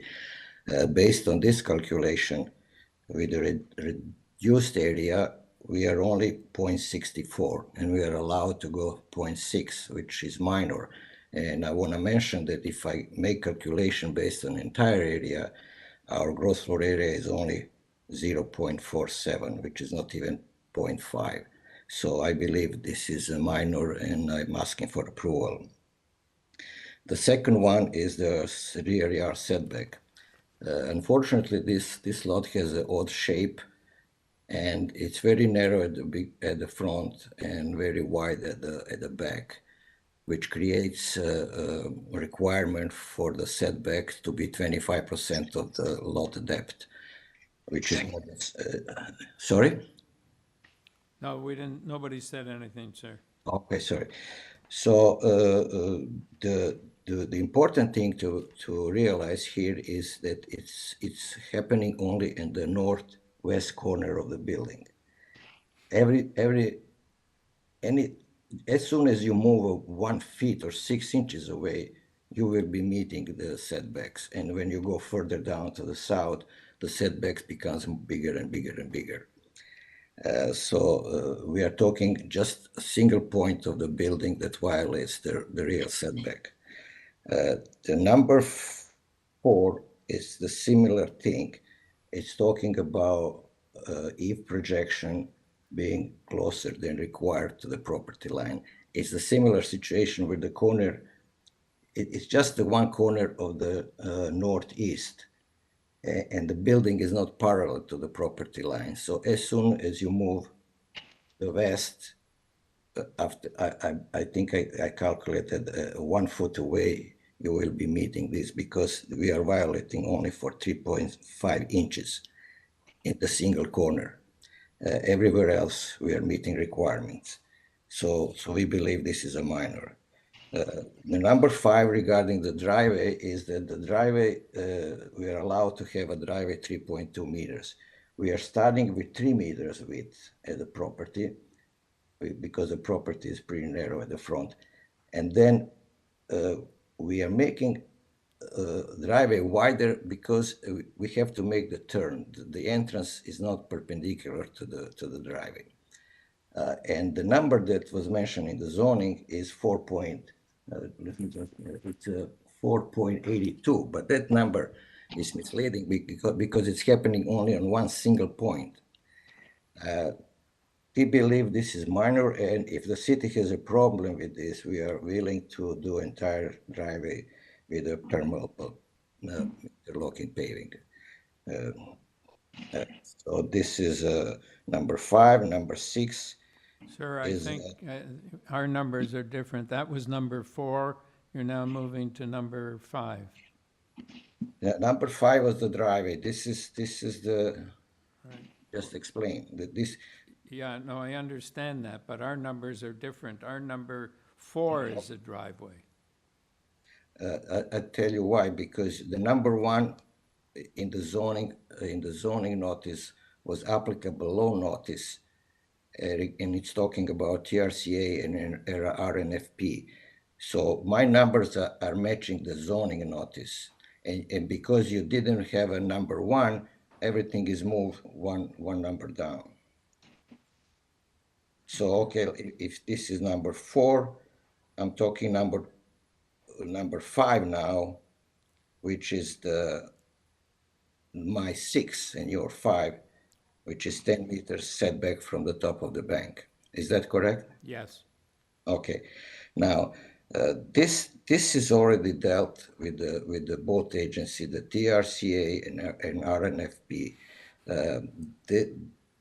Both agency realized that the top of the bank is really taking a big chunk of the property. And once you put the 10-meter setbacks, you basically have half of the site, 50% of the site unusable. Both agencies realized that this is maybe something that creates a huge problem for the client, and they decided to give us a break, and they shrink the setback to 6 meters. This is already, we are dealing with those agencies since January of 21, and it took almost 9 months to get approval for both of them. So everything you see on our site plan is already approved by both agencies. And I think the TRCI already submitted a letter which saying that they have no objection. So I think the committee should approve this because the agencies that are in charge of this have no objection for the violation of the setback from the top of the deck. And the last number is something that it's obviously not our intention to go over the 8.5 meters. This, my number says that I'm 8.5. The examiner calculated and he thinks that we are 8.58. We don't really need this 8 centimeters, which is 3 inches. So it's either you approve this or we'll shrink the building back to 8.5. It doesn't really matter for us. So this will both a number, the next 2 items on my list, I don't know if you have them, is talking about TRCA approval. We don't have those, sir, so, and your time is up, so we can move on now. Okay, thank you. Thank you. Ms. Makovsky and Mr. Poole.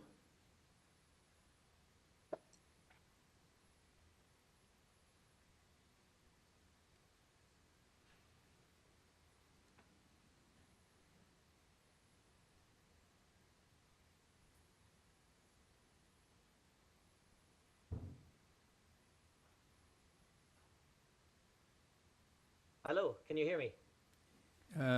Not really. If you can speak into the mic, we could hear you. Yes, hello. My name is Mike Poole, and at number 12 PLAXTON Crescent.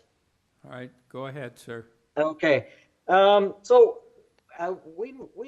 lived on this this little cul-de-sac since 1989.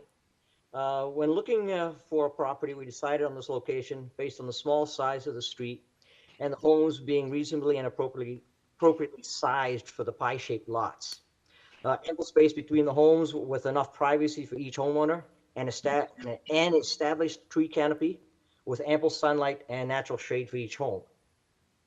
The proposed building construction at 8 PLAXTON Crescent needs to be on a larger lot in a different neighborhood to accommodate its large size.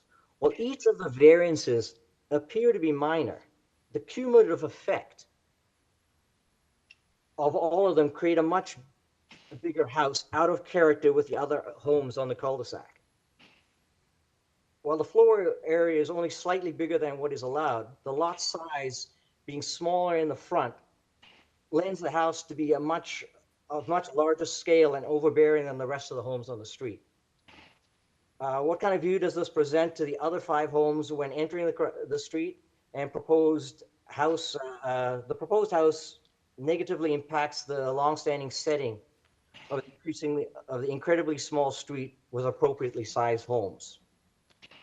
Also, the pool has been relocated after the arborist report, and there's no account for the removal of the sugar maple tree number 2 in the middle of the backyard. This is the largest tree on the site at 85 centimeters DBH. The tree is approximately 50 plus feet tall and quite possibly could be over 100 years old. And by the drawings, it shows that it's going to be removed.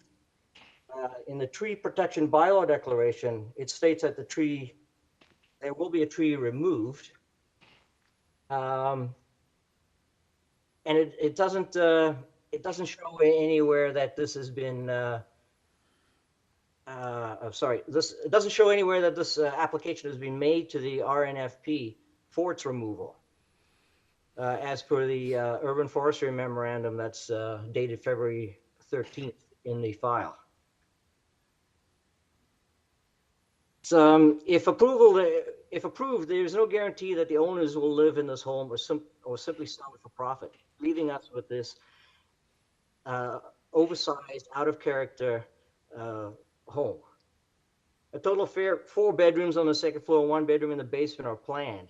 The declaration of use, which is not dated nor signed by the owners, states that there's a basement, but not necessarily a secondary suite. A kitchen is not going to be installed, but legally they can apply for this to be changed. And what would that mean for the future of the home? You know, and as you know, photos have been posted on the AIC of other oversized homes is irrelevant because it doesn't make it any more desirable or acceptable for one on a small street of narrow frontages like ours. There are more appropriate sized lots in other neighborhoods that something this big can be done. It only further reiterates how out of place this proposed home will be on PLAXTON Crescent. Thank you. Thank you. Any questions, panel? Yes, Larry? Thanks, Chair. Thanks, Mr. Poole, for those comments. I do note that you live a couple of homes away from the proposal. Many of your concerns were sort of about size and such, but could you tell us what the direct impact on your property would be for this proposal? Well, I'm looking at the direct impact is just what we're going to see in the neighborhood. This home is going to be out of character. It's you know, could be said overbearing because it's going to be such a small lot in the front. Like I said, the variances are minor, but the cumulative effect of the variances will be a big home in the front of that property. The large tree that's visual from behind, when you pull into the street, you can see that large tree behind the property. That's going to be removed. Trees have already been removed.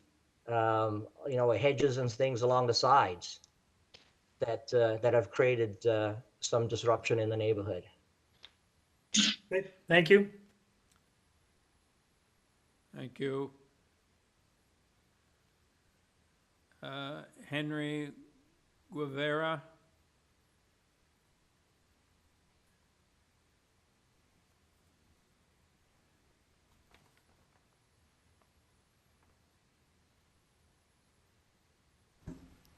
Henry Guevara, are you on the line?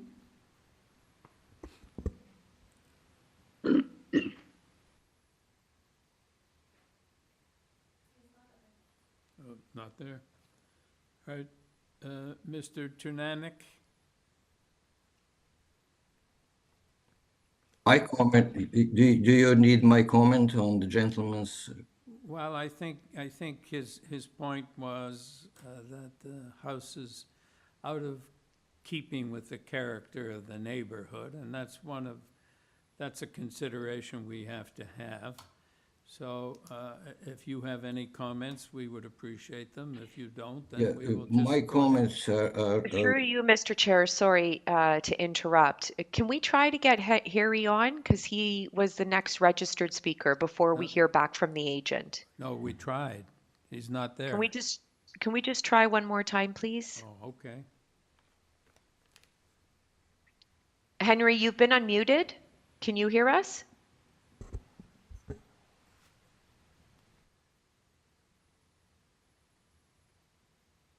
Hello, Henry?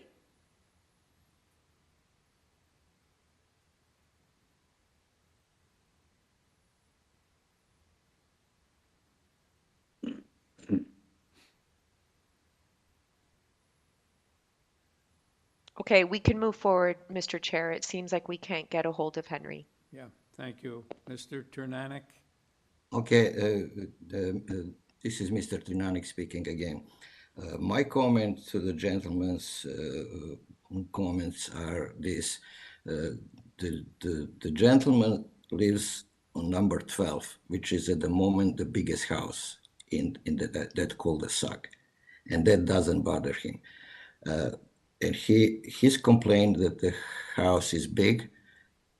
It's just his opinion. The house doesn't violate setbacks front and side, doesn't violate the height, doesn't violate the coverage, and it's only 0.04 over the gross floor area requirement based on significantly reduction of the site area. So the house almost meets any single zoning requirement. And his opinion that it's big, it's his opinion. Ours is that it's not. And we try very hard to make almost every zoning requirement. The reason why we have a couple of small ones is because the site has unfortunate situation that is almost 158 square meters is deducted from the area, and that creates the second thing that he was talking about trees and everything. He's probably not aware, and I don't blame him for this, that everything is dealt with both agency, RNFP and TRCA. We have a new revised arborist report, and the pool was moved on requirement from both agencies. It's not moved because we want it. We had to move it because it was asked from the agency to be moved. We have tree protection drawings. We have arborist report. Everything is approved and is available. Whoever wants to see it, I'm willing to send it.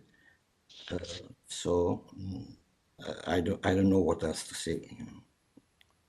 All right, thank you. Panel, do you have any questions? Okay, do we have any comments or do we have a motion? Yes, here. Pardon me. Thank you, Chair. I think this is an application that essentially has a lot of minor variances, and as the applicant has indicated, the concerns that one might have expected would have been from TRCA, and they have indicated there are no conditions attached. As far as forestry is concerned, there's only one condition from forestry. It's forestry number 1. Pardon me.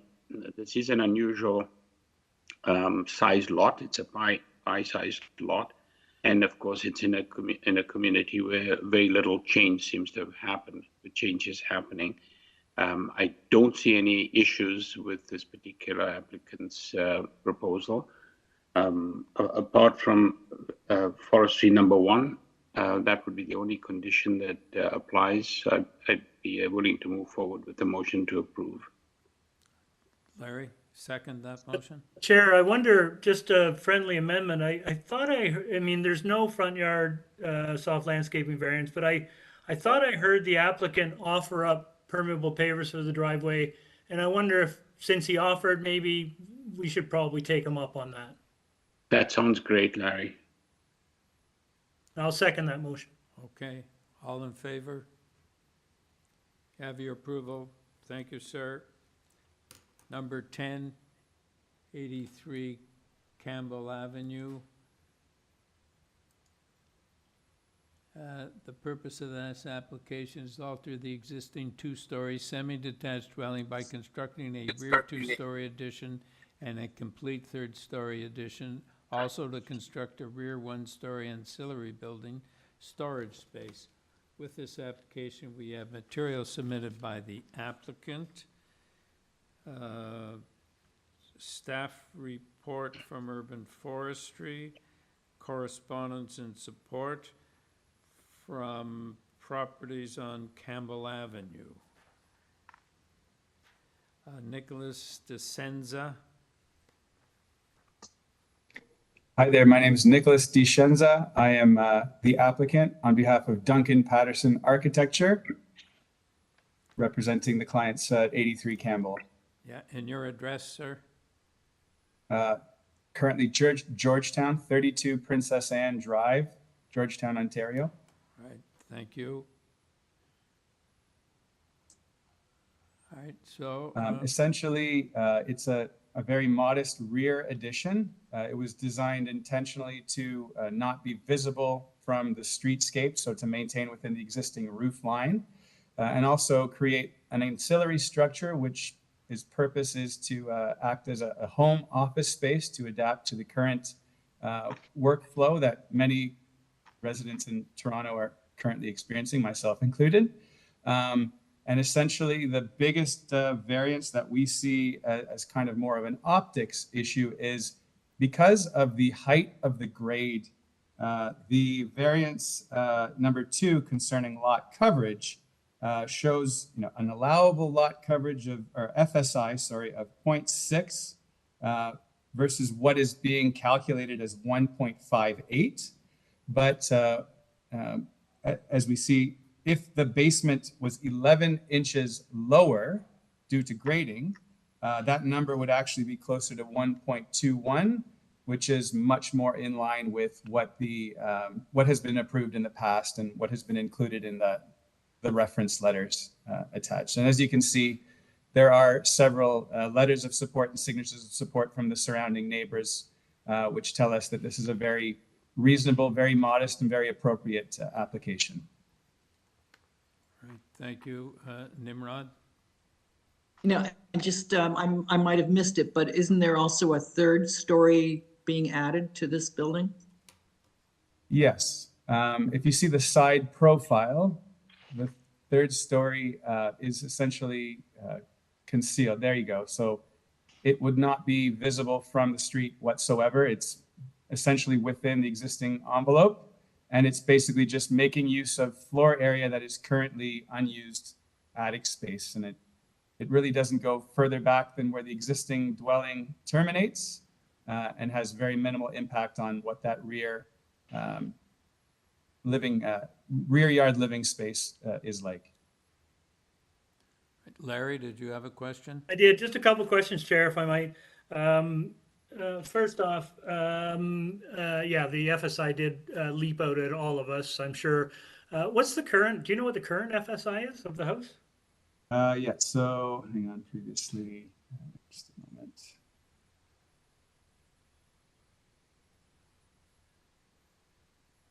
Let's see.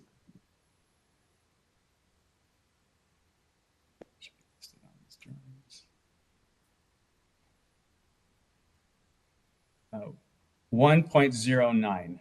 Okay, so it's a whole lot more than 0.6, so that's good. Secondly, the description that we have talks about an ancillary building for storage. You mentioned it's going to be office space. Is that the intended use? I mean, I think it's more storage space while the renovation is happening. So, I mean, it was the home office while the renovation was happening, so they had somewhere to continue working. But yeah, the application is for it to be an office space. Apologies. No worries. We could probably just make that change in the purpose. And I think given circumstances over the past 3 years, it's not surprising we're seeing these kinds of applications. And lastly, I see you've got lots of support, but I didn't see anything from number 85, which I think is the adjacent semi. Or did I miss that? No, I think they were supportive and not opposed, but they, I guess, were reluctant to sign the letter of support. But yeah, they were not opposed and they were in support of verbally, but we did not get their signature. Okay, that's all. We just want to make sure when in semis, it's really helpful to know what the adjacent semis views are. And Yeah. if it's the case that they're supportive, that's fine. Thanks. All right, do we have a motion?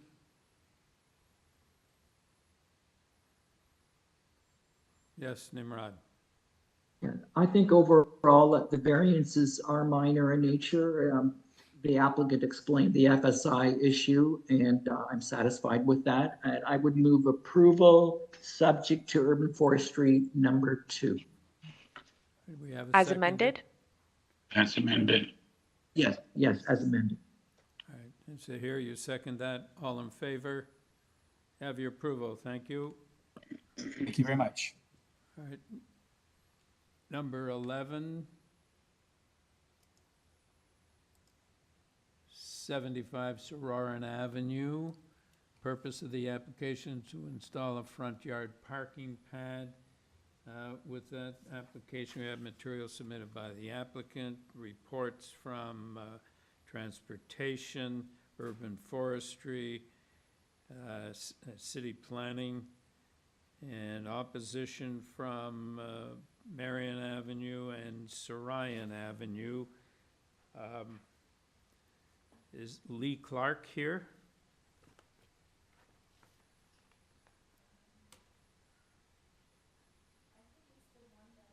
Yeah, it's withdrawn. So, Madam Deputy Secretary Treasurer, do we need I assume we need a motion with respect to withdrawal?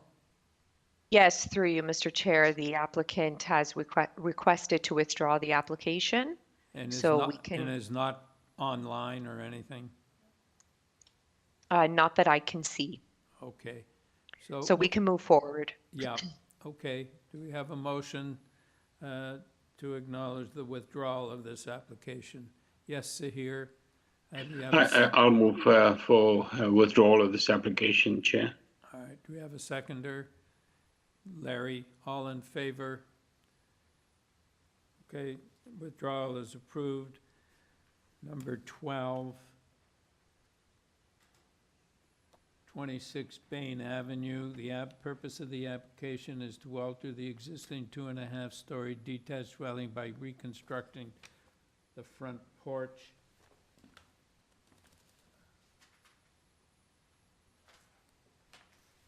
With this application, you have material submitted by the applicant, correspondence from planning, and 5 form letters from BAIN Avenue in support. Mr. D'Oliveira.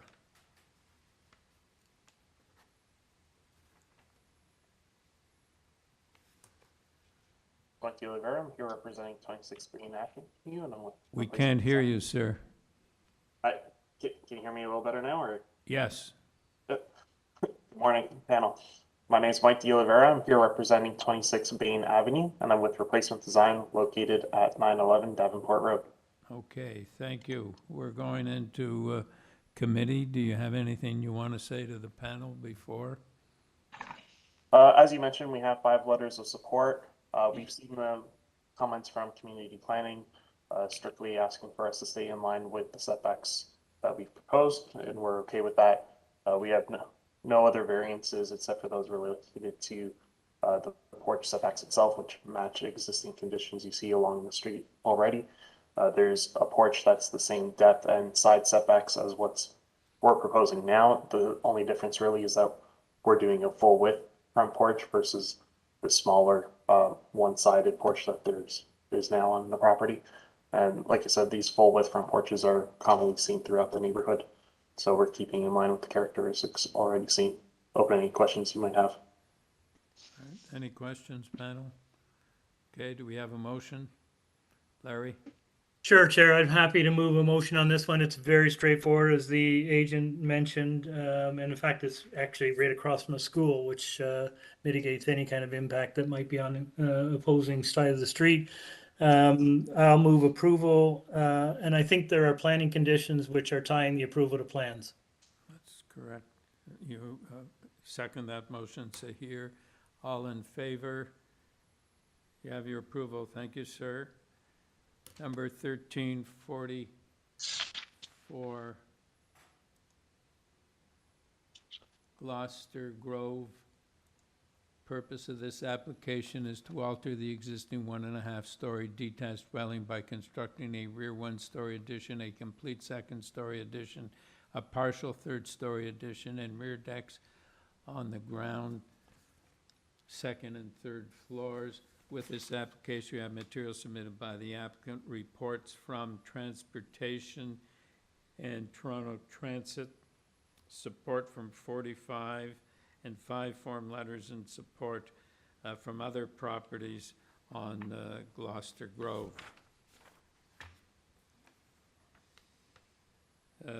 Gina Shafrick.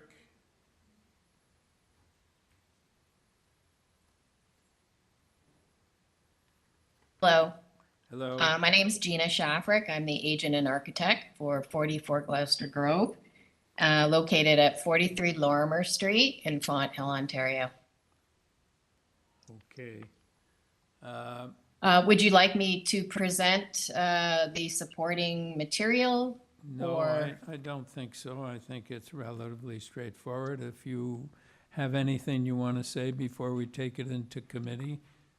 Yes, thank you, Mr. Chair. I just want to communicate that we did receive a transportation report, and we have spoken to the homeowners, and they are willing to secure and maintain a front yard parking license with the acceptable dimensions, of course. So I just wanted to communicate that. As well, we were just made aware of a recent letter from the TTC. And I just wanted to express that the homeowner has been in contact and in communications with an Edward Zhang, the development officer at TTC, in regards to the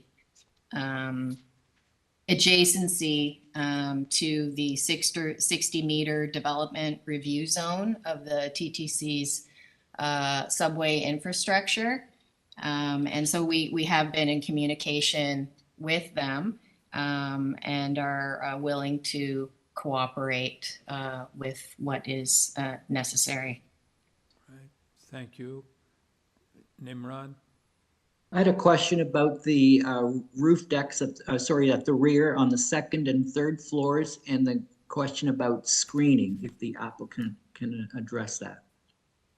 Sure. I think it would be best to, if I kindly ask that someone upload the supporting material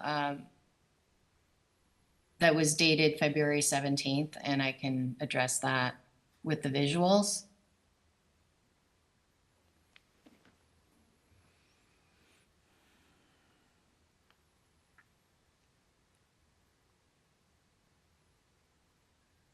Thank you. If you could just go to the next page.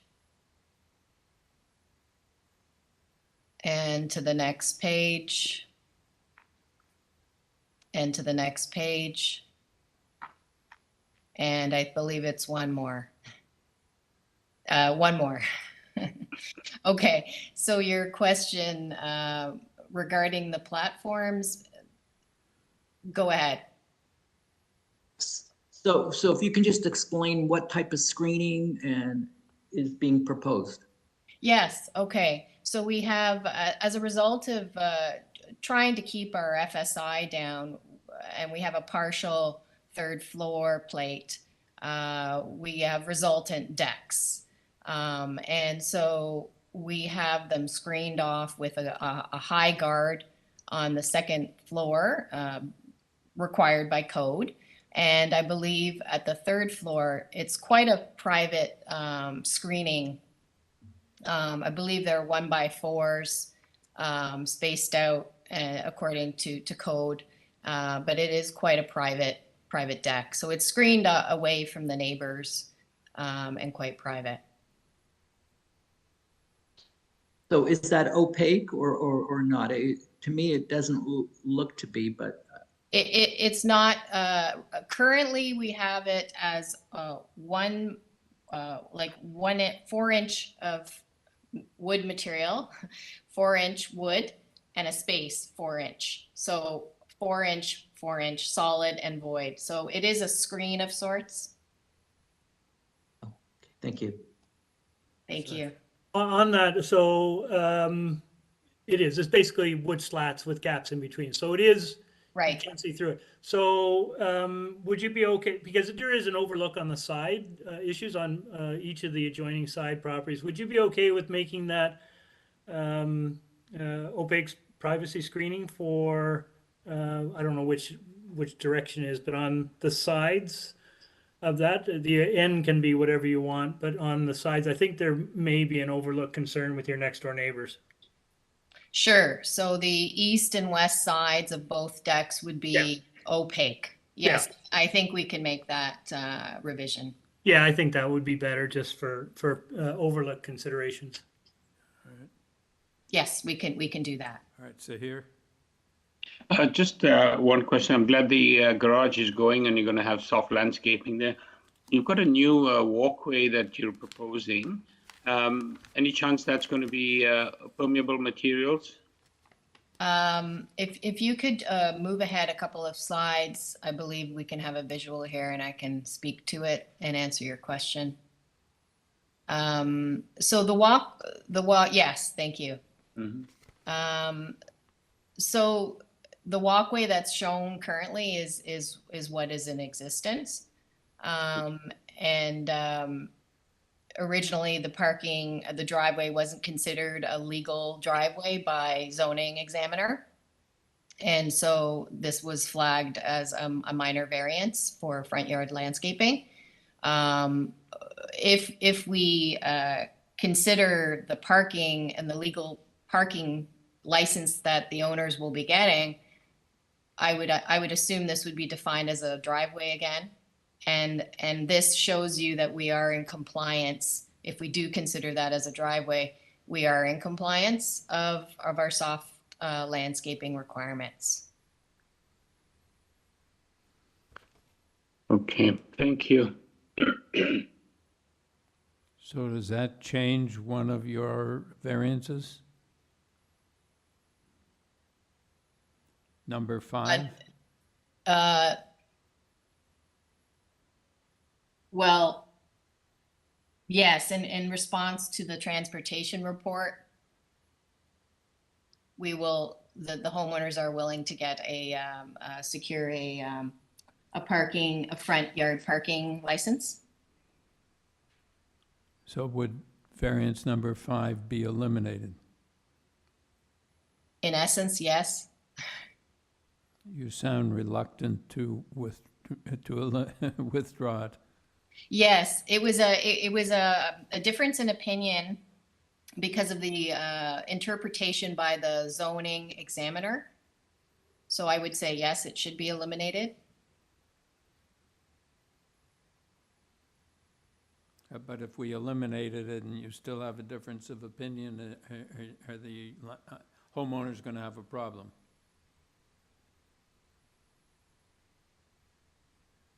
I'm sorry, Mr. Chair, how will they have a problem? Well, I didn't quite understand. I thought that you said that there's a difference of opinion as to whether this is 61.64% soft landscaping, or if the parking is approved, then the landscaping variance would disappear. Is there a difference of opinion, or is everybody on side?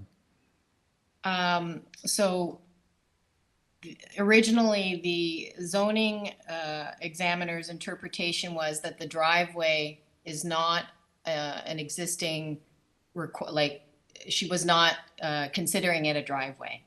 And so it was removed from the front yard landscaping calculation, when currently the homeowners are parking their car on that and we were considering it a driveway. So our calculation is different from the zoning examiner, so she has flagged that as a minor variance, but we will accept it. And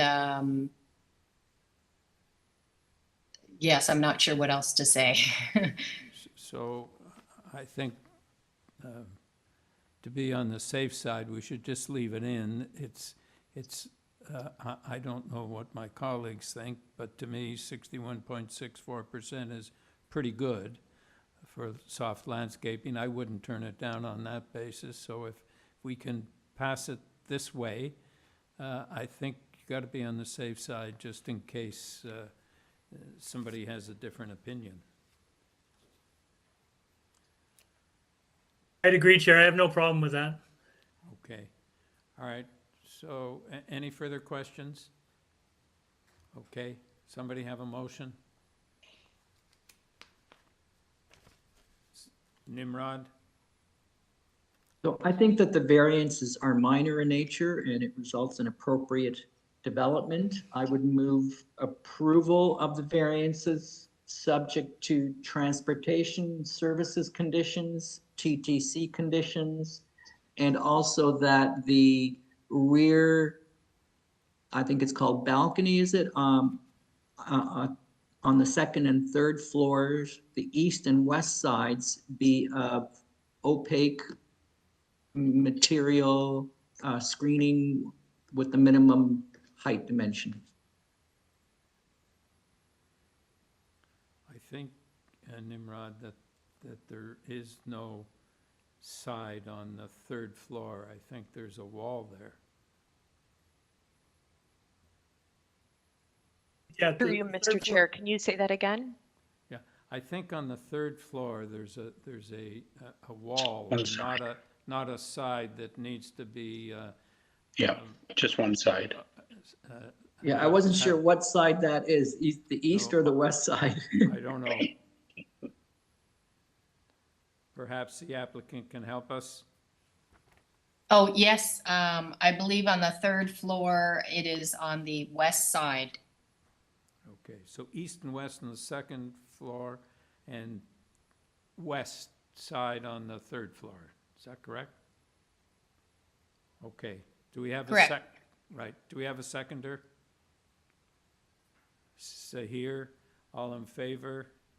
Have your approval? Sahir, you're in favor, right? All right, thank you.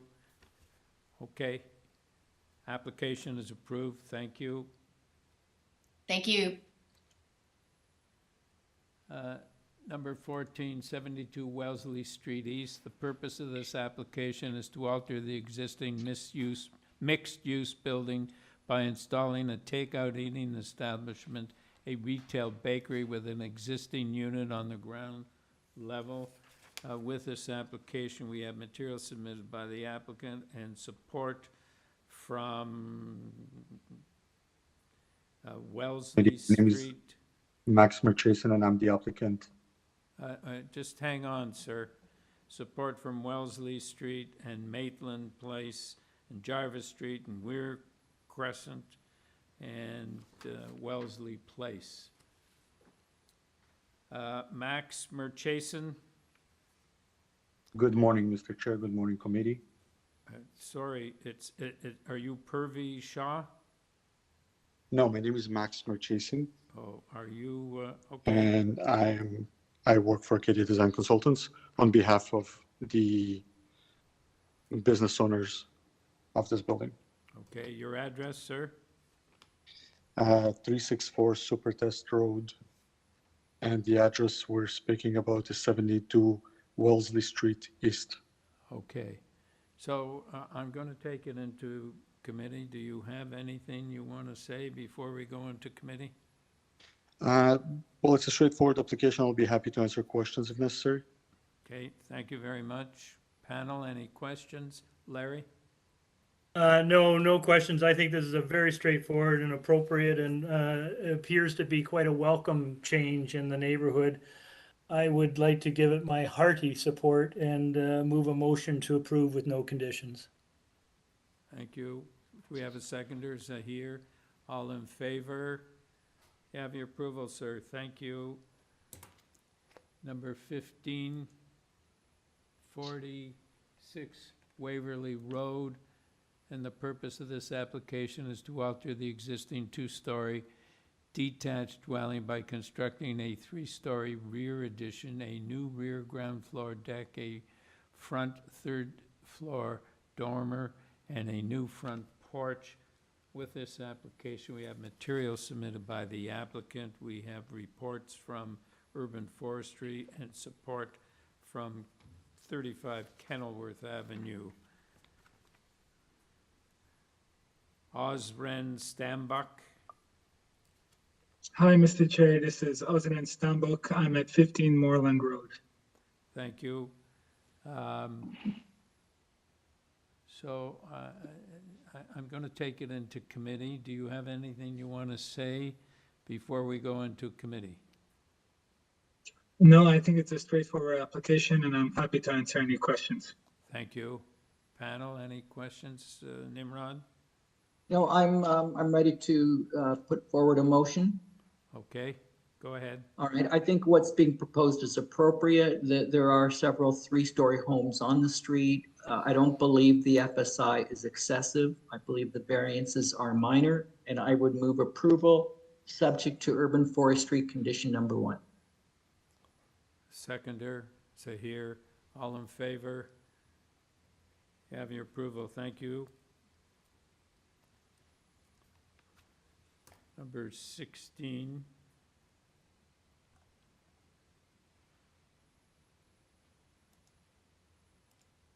(321) St. Clair Avenue East. The purposes of this application is to permit the existing two-story pair of semi-detached dwellings and to construct front enclosed balconies on the first and second levels, rear decks on the first and second levels, and rooftop decks with trellis accessed by staircase enclosures. We have material submitted by the applicant only. Mr. Lindy. Good morning, Chair and members of the committee. Good morning. We have your address and your name, sir. My name is Stephen Lindy, L-I-N-D-Y, architect and agent of the proposal. I'm located at 48 Bedford Park Avenue in Toronto. Okay, so perhaps you could just give us a very brief summary of what this is about. Okay, if I may request the committee's attention to go to the applicant presentation.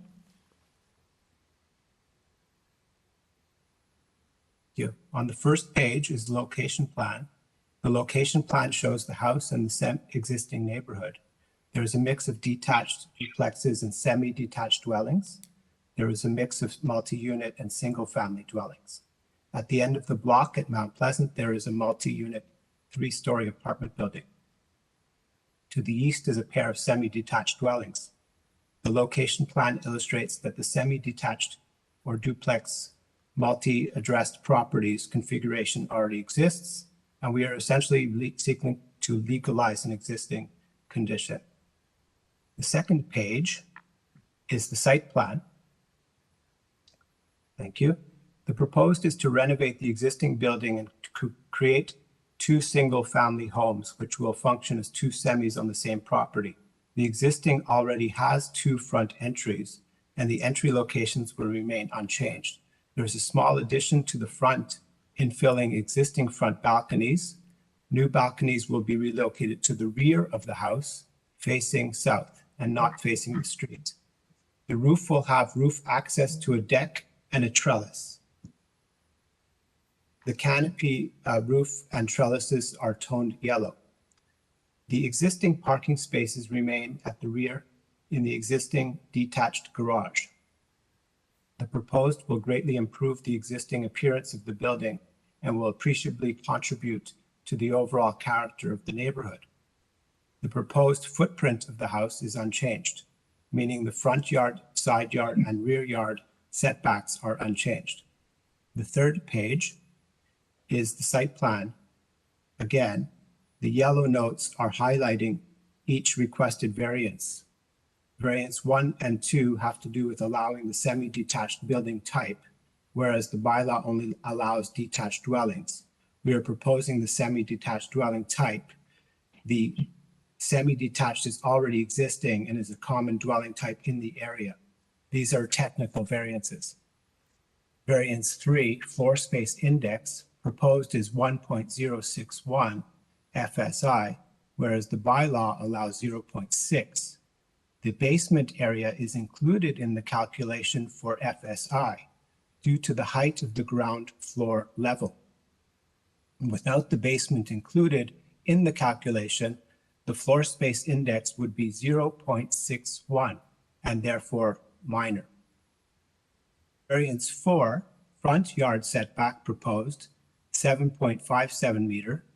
Setback is proposed, whereas 8.34 is required based on the adjacent buildings. This is existing and minor and variance 5, The side yard setback proposed is 0.5 meter from the existing side, whereas the bylaw permits 0.9 meters. This is existing and minor. Variance 6, the front canopy setback to the side is 0.84 meters and is due to rebuilding the canopies new. This is the ground floor canopy I'm referring to.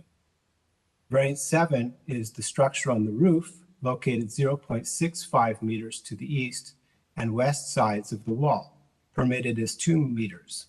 This is minor. There have been no concerns raised by neighbors. The trellises are towards the rear of the house. I have 1 minute left, so I'll skip to the fourth page. The proposed will feature a complete internal renovation and small additions. The elevation shows the small addition, which will include enclosing 2 of the front balconies. Currently, 2 of the balconies are enclosed and 2 are not. The elevation is currently very unbalanced, and the balcony infill addition will rebalance that elevation. We will replace the windows, the doors, add height to achieve taller room heights for the interior spaces. We will replace the roof with a low slope flat roof. I will just skip to the summary. We submit that the proposed variances are minor. The proposed addition maintains the character of the house and the neighborhood, and we believe the variances meet the 4 tests of the committee. Thank you. So, Mr. Lindy, do I take it that these have always been used as semi-detached dwellings? This is an existing property that has 4 units, and we're reducing the number of units to 2. So it's a semi-detached configuration with 2 entrances off the street that you can see in that elevation, where there's 1 entrance on the right, 1 entrance on the left, and there was an access to 2 units on each side.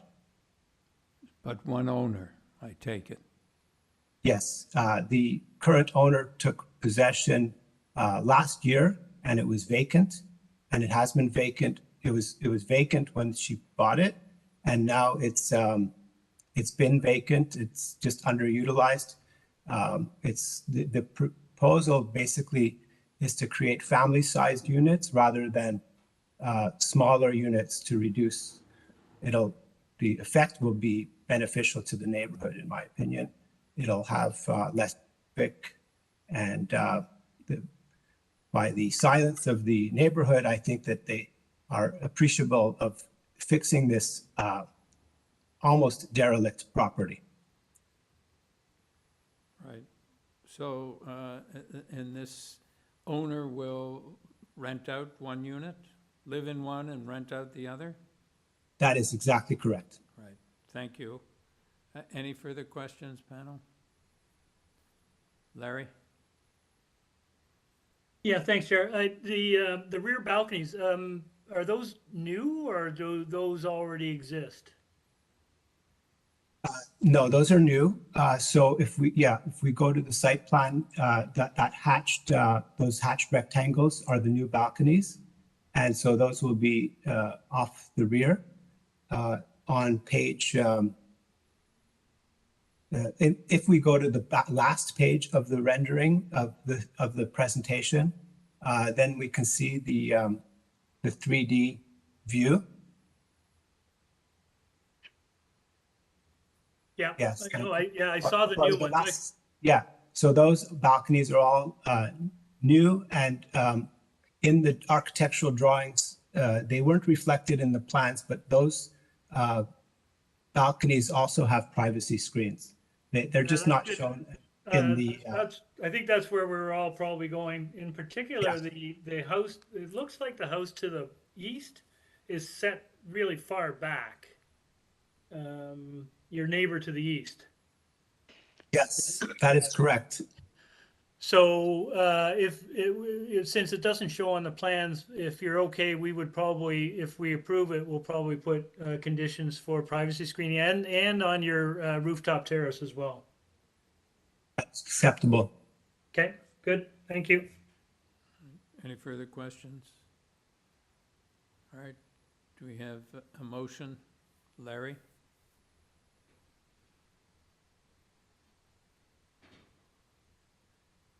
Sorry, Chair, do you want us to go, or? Yeah, I asked you if you had a motion. I'm happy to move a motion if you like. Yeah, go ahead. Yeah, I agree with the applicant. This is a very modest change relative to the existing structure. It is on a major arterial street, so additional accommodation or rental is a good thing. I didn't realize it was in almost derelict condition, so that's good to rehabilitate these kinds of dwellings. I will take the offer that the applicant made about screening for the rear balconies and for the third floor terrace. I think just on the sides and the rear balconies, but I think it needs to go around the entire rooftop terrace. 1.5 meters. I don't think, Chair, there are any other conditions. Yeah, you want 1.5 meters opaque screening? Yeah, correct. Yeah, okay. Do we have a seconder? Nimrod, all in favor? Sahir, are you? Yeah, okay. I think you got frozen or something. Okay, you have your approval, yeah. sir.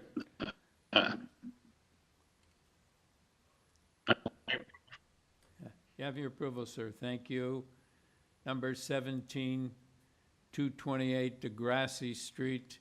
Purpose of the application is to alter the existing 2 1/2 story townhouse dwelling by constructing a rear third-story addition, also to construct a new ancillary building, a detached garage in the rear yard abutting the laneway.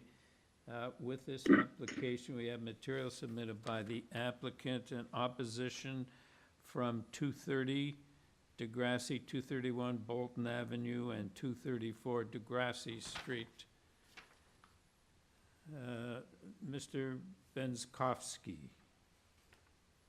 Morning, Mr. Chair. Good morning. Can we have your name and address for the record? Yes, Jonathan Benskowski, 301 Keewatin Avenue. Okay. We need your presentation. There's opposition. If we could bring up the material I submitted. So the application proposes to do just a rear third story addition, as well as construct a new rear garage. As we see here, that green area is the only portion that is proposed to be added to the existing dwelling.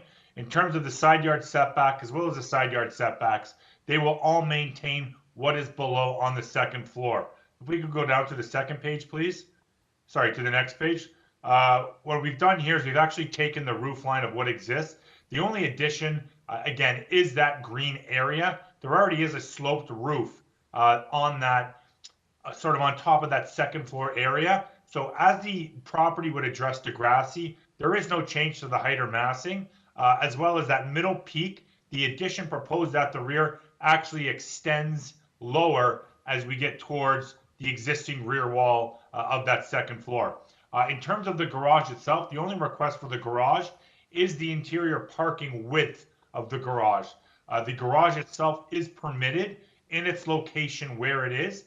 In order to have complied with the interior width of the garage, we would have had a request for a side yard setback variance to the garage. And I'd be happy to answer any questions that you might have. Yeah, I have some questions. The opposition seems to be focused on the entrance to the garage, and I don't quite understand the legal implications of what's behind there, because you have a narrow alley adjacent to the property, or maybe it's even on your property, I'm not sure from the diagram I saw. And then you have a passageway that says used as a laneway. So I have no idea what the legal status of the alley and the laneway is, and people are very concerned apparently about the width and just having the garage there. Yeah, so Mr. Chair, I read that material as well. I'm also a little bit confused by it. The garage itself is permitted basically exactly in the location where it's proposed. I know there was also some mention of safety within the garage. My opinion would be having garages would only increase that safety, because I believe they spoke of people hiding behind walls and things like that. So the more life you bring into a laneway, the safer it becomes. So I'm also a little bit confused by some of the comments. This was not done by way of a zoning waiver. This is done by way of a zoning review. So in terms of access into that area, we also provide a 1 meter setback from the laneway to the, 1 meter back from the alley itself, Mr. Chair. Okay. For the property line of our property. Yeah, okay, so the alley is not on your property? No, sir, it's not. Okay, thank you. Panel, any further questions? Okay, so let's go to Valerie Moore.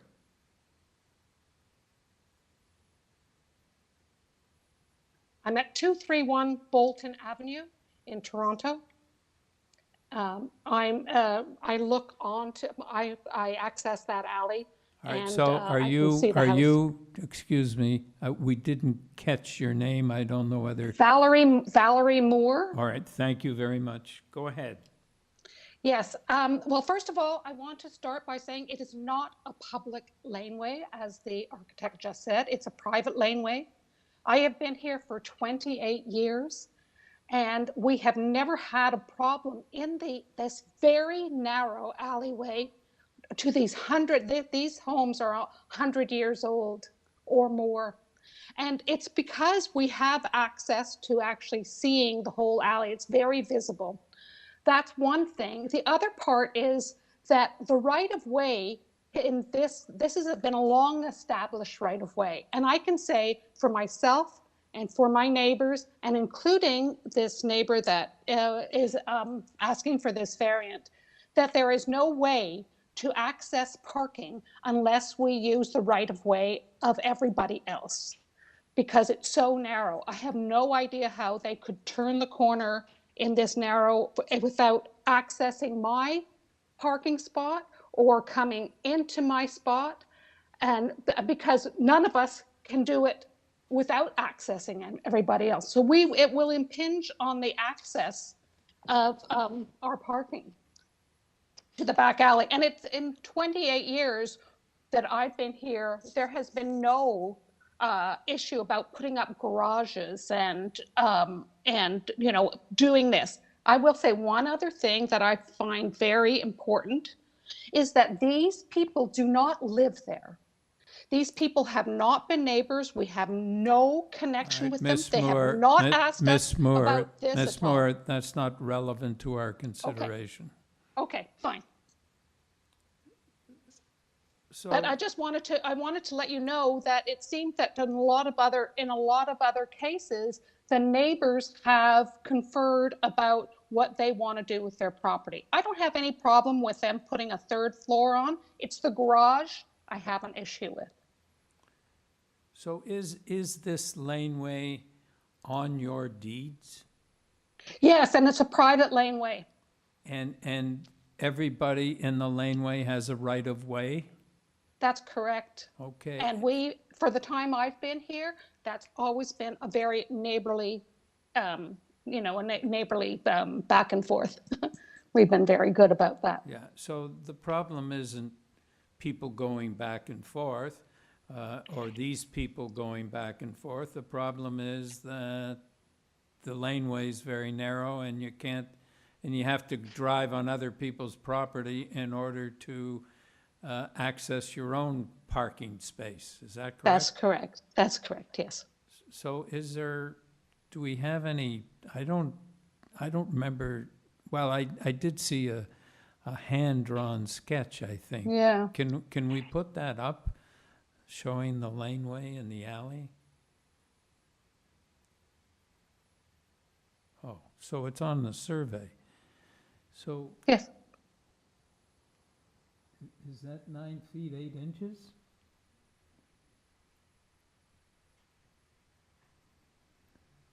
Plus 4 feet? And is that 11 inches? Yeah, yes, So- Nimrod. Yeah, so I still don't quite understand what the issue is. Like, this survey is showing that there have been several garages at some point along this laneway at different properties. And what the applicant is proposing is a garage, and there's no variance that's required for that garage. But it will impinge on us using our spots. I don't know what an ordinary laneway width is, but this seems to be, you know, reasonably wide laneway. Well, from where they would park their car, again, they're not there, but where they would park their car to the fence behind is only, we measured it, only 11 feet. You mean the laneway narrows? Yeah.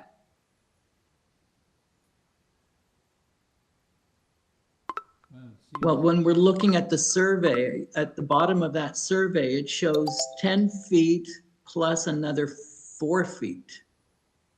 Well, we all came out and measured it, and that's not what, from the fence to where they would put the garage is only 11 feet.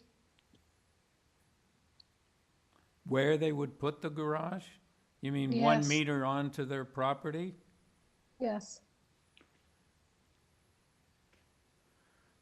Chair, if you look at the location map, it does show the laneway in behind a little clearer relative to the size of the lots. You know, I'm not an expert on laneways, but this doesn't appear that much different from laneways we see in other neighborhoods. Mm-hmm. Yeah. Mm-hmm. Well, how do we deal with the right of way? Because they will need to use a little bit of right of way to even turn to get into it, and a whole lot of us have to do the same to get into our spots. Well, again, that's not really before us. I mean, you know, what we have in front of us are requests for variances. What you're starting to talk about sounds more like it's a legal issue. I see. Which I don't think, Chair, I don't think we have jurisdiction to really weigh in on. I do want to re-mention again that this is not a public laneway. Yeah, but they have, but the laneway is privately owned by, I mean, I don't know, but ordinarily it's owned by the people that are adjacent to it. They own the portion adjacent to their property, but everyone appears to have a right-of-way to travel over that portion of the laneway. You don't have a right-of-way on the applicant's property, the 1 meter to the garage. You have a right-of-way on the right-of-way. Right. But how are they going to park in the garage if they don't use the right-of-way? Well, they're going to use the right-of-way to get to their garage.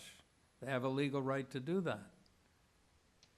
Well, yes, I totally understand, but I just don't understand how you could do it. I mean, I see the huge Jeep they have, and you know, I don't understand. Anyway, I'm just bringing up that it's the neighborhood. The neighbors are really, most of the neighbors I've talked to and myself are opposed to this. Okay, thank you very much. Silk Carey?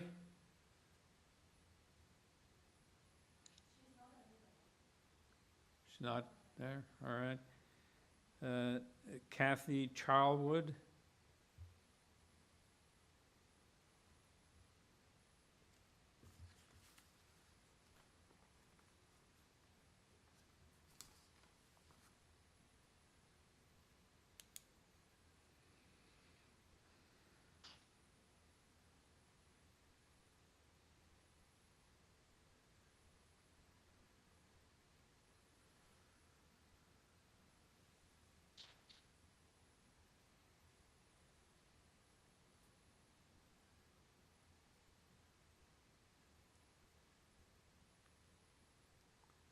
Is she online?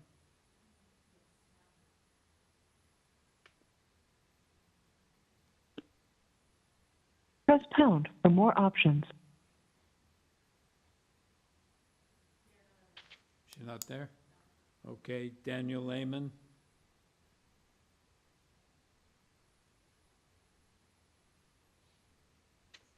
I don't really have anything further to add. I would have preferred that, sorry, do you need my name and address? Yes. Daniel Lehman, 313 Mortimer Avenue. Right, and you're speaking Representing on, all right, you're speaking representing on, 230B. 230 GRASSI. That's right. okay. Not much further to add. No issue with the third story variance. It's really just the garage and having access to the laneway. In my correspondence, I believe I pointed out that it would be preferable not to build anything on top of it's being described as the right of way, and kind of preserve the existing laneway width, as that's what we're accustomed to. But So I don't understand. Are you saying that this applicant is building on the laneway? so I haven't measured. I know other neighbors have. It's unclear from the drawings there where the actual garage starts in relation to the private lane. So if it's clear to you from the drawings where it starts and ends, my preference would be that it start, after it, that it doesn't abut the laneway. It abuts the private lane, the shared right of way. Well, okay, but do you believe it's on the applicant's property?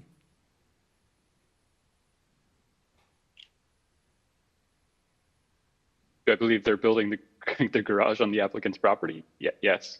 Yeah. Yes. Okay, thank you. Kylie Evans.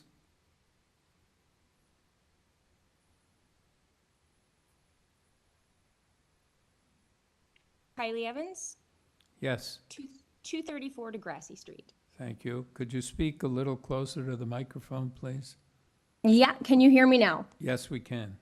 Okay, wonderful.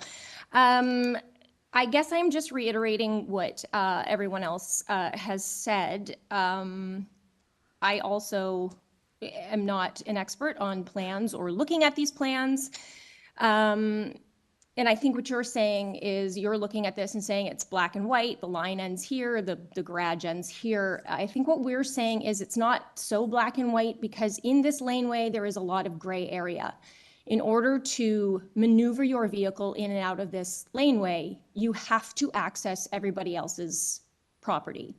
And if there is a giant square garage stuck in the middle of the laneway, a lot of people in this laneway will not be able to maneuver in and out, especially, which is the funniest part for me, is I don't think they're going to be able to get in and out of their own garage when it is erected. Yeah, but I don't know whether, So, you're saying I they're gonna guess- build this garage in the middle of the laneway. I understood from the applicant, they're building the garage on their own property, and they're not on the laneway at all. It is, but the entrance to the garage has to abut the laneway in order for them to get into their garage and park their Well, vehicle. Yeah, it abuts the laneway. Yes, so But for it them to doesn't drive. it doesn't narrow the laneway, but what you're saying, I think what everybody's saying is the laneway is too narrow now for people to get onto their property without driving on somebody else's property. And because they're building a garage, even though it's a meter back, it's still gonna impede other people from getting onto their property. Is that right? Yes, that's exactly correct. Okay. All right. Thank you. Mr. Benskowski.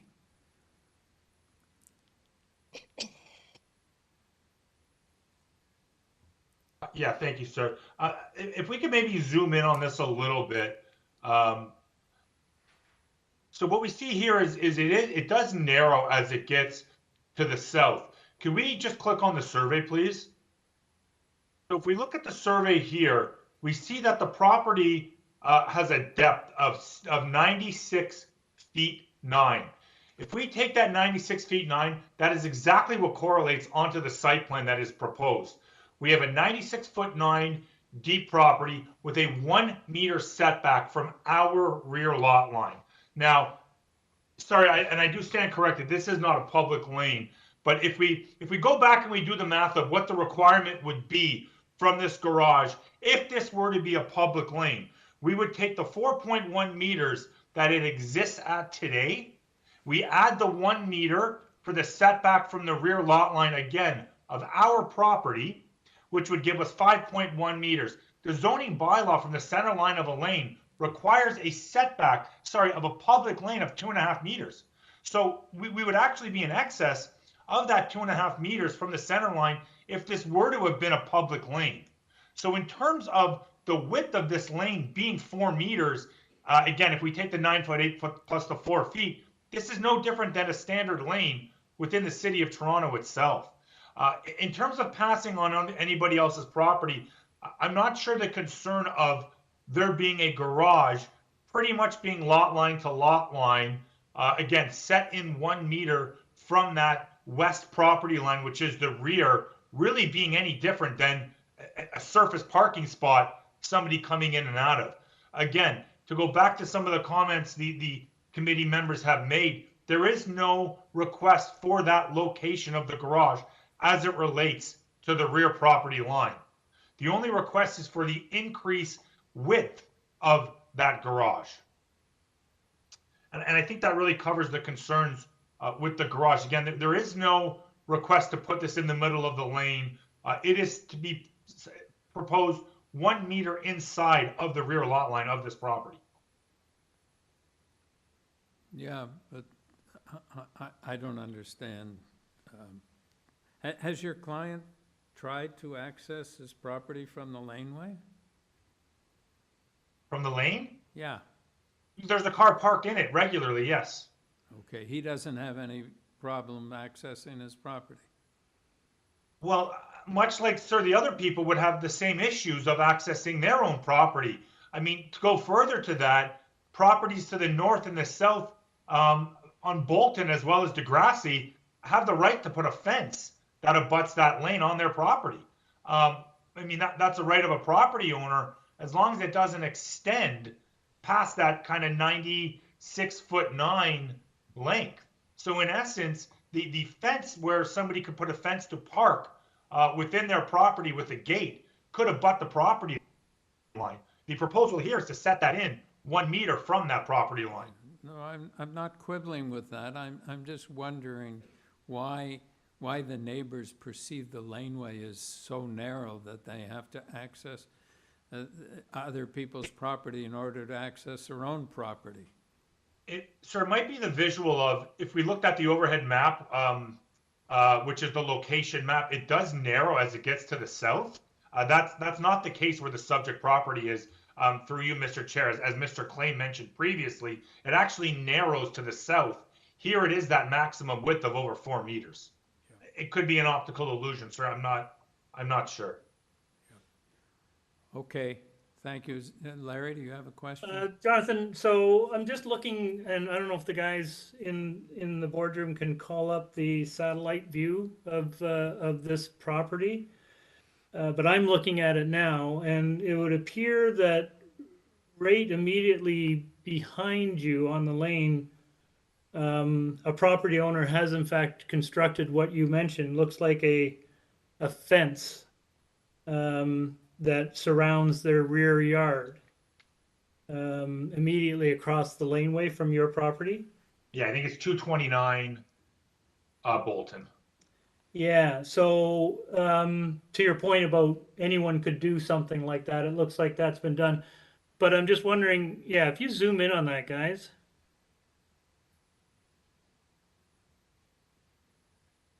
You can see to the left of the laneway behind the subject property, it looks like someone's erected a fence there. So would that cause, or does that cause your client any difficulty in maneuvering a vehicle into a garage?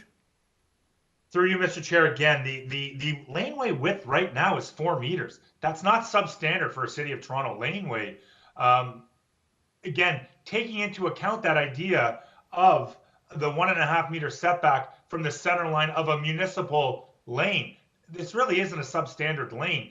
A typical two-way road is 6 meters. A typical one-way access is provided as 3 meters.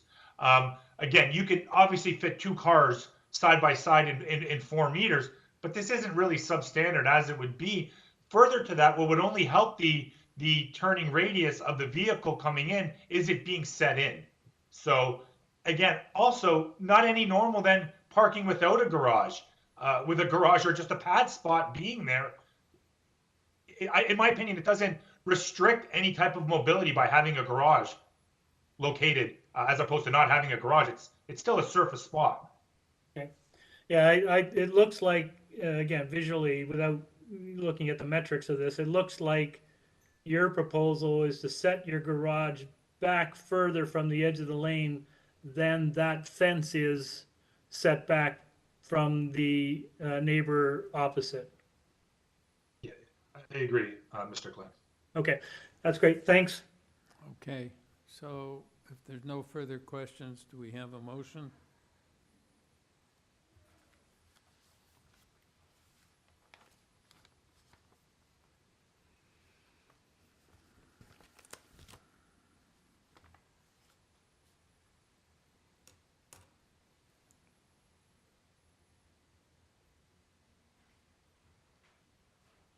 Larry, did you have a motion?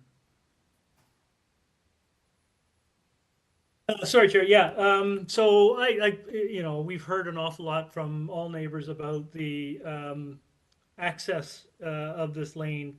And I understand people's concerns that it does look narrow, but it doesn't appear to be any narrower, I don't think, than a lot of the lanes that are already existing throughout the city.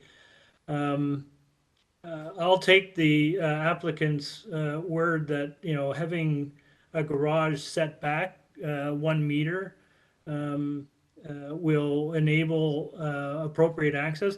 I don't think, Chair, we have the authority to deal with whether it's private or public or, access points. If there are issues about trespassing on others' property, then that's a legal matter, and there are remedies to address that.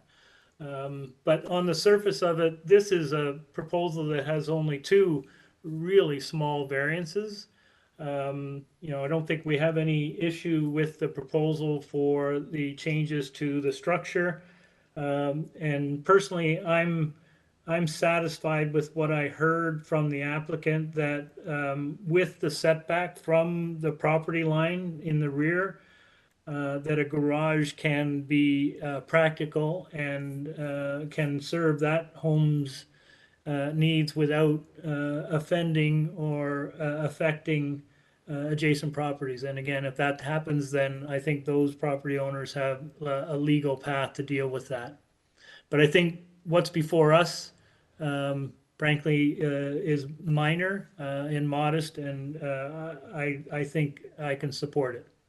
So if anyone doesn't have any other further comments, I'm happy to move a motion. I do have a question.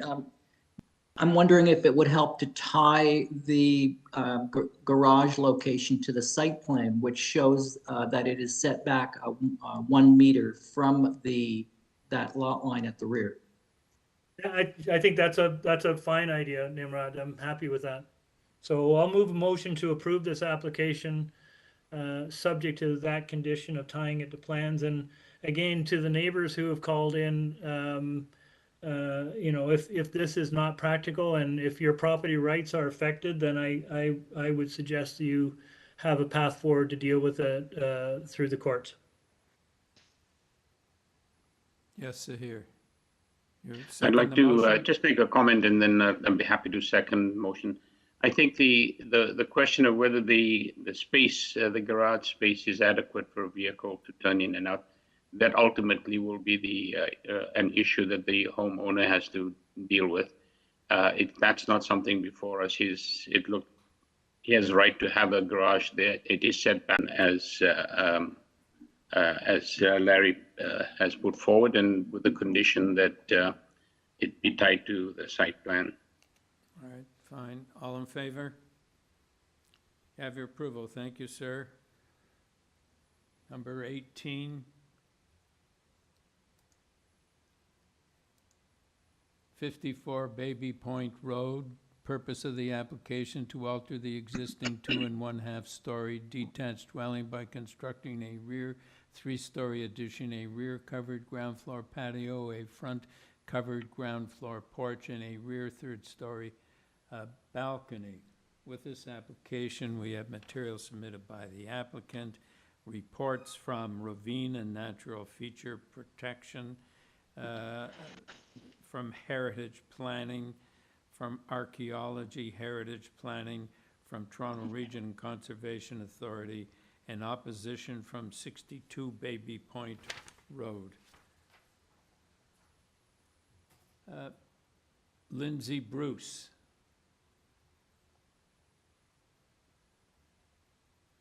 The Office of Simple Design Studio on Lindsay Bruce's behalf today.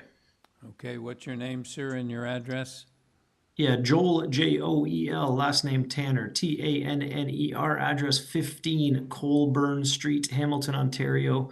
Members of the committee, I am here today seeking a deferral. We did have very late communications with planning staff yesterday evening. There was an error made on the zoning notice from the city. There was a deviation from the November file to the February file. And senior planning staff wanted to make a recommendation for us to defer to the next available meeting in order to satisfy a revision to the letter that went out to the neighbors. Okay, thank you. Chris Hales? Not there. Susan Jennifer Fenwick?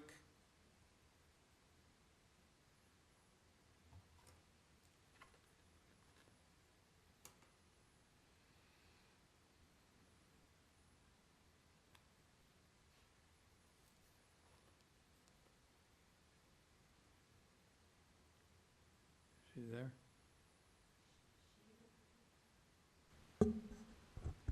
Susan Fenwick, you've been... Hello. Yes. Can we Can you have hear your me? name and address for the record, please? Susan Fenwick, 52 Baby Point Road. Okay, so the applicant is asking for a deferral because the notice that went out is not correct. Are you in favor of a deferral? That's fine with me.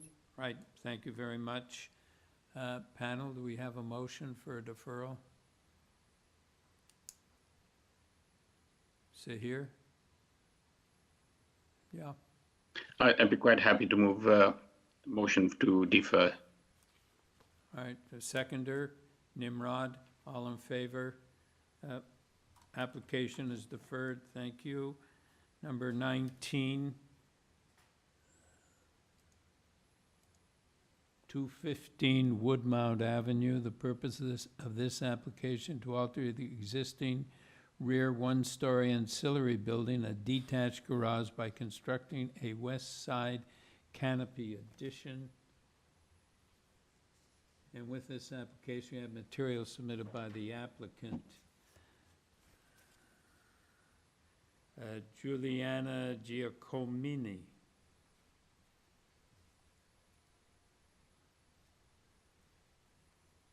Yes, that's me, Juliana Giacomini.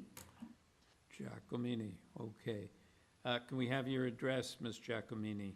Yes, I'm the owner at 215 Woodmount Avenue, East York. Okay, so I'm going to take it into, it seems to be straightforward.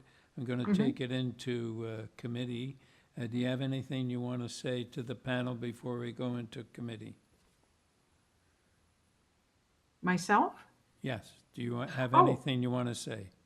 Oh, I would just like to, I guess, notify you all, the panel, that I'd like to beautify my property with the additional kind of like a canopy for shade facing, this will be in my property.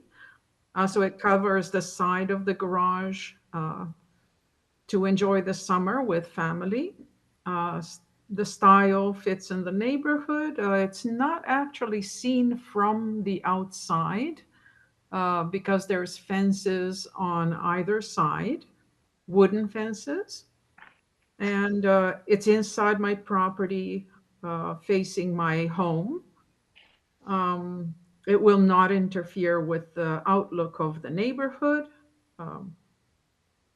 So it's just to enjoy the beautiful seasons with my family, as I said, and to protect the area also, the materials, the concrete patio from snow, sun, and rain.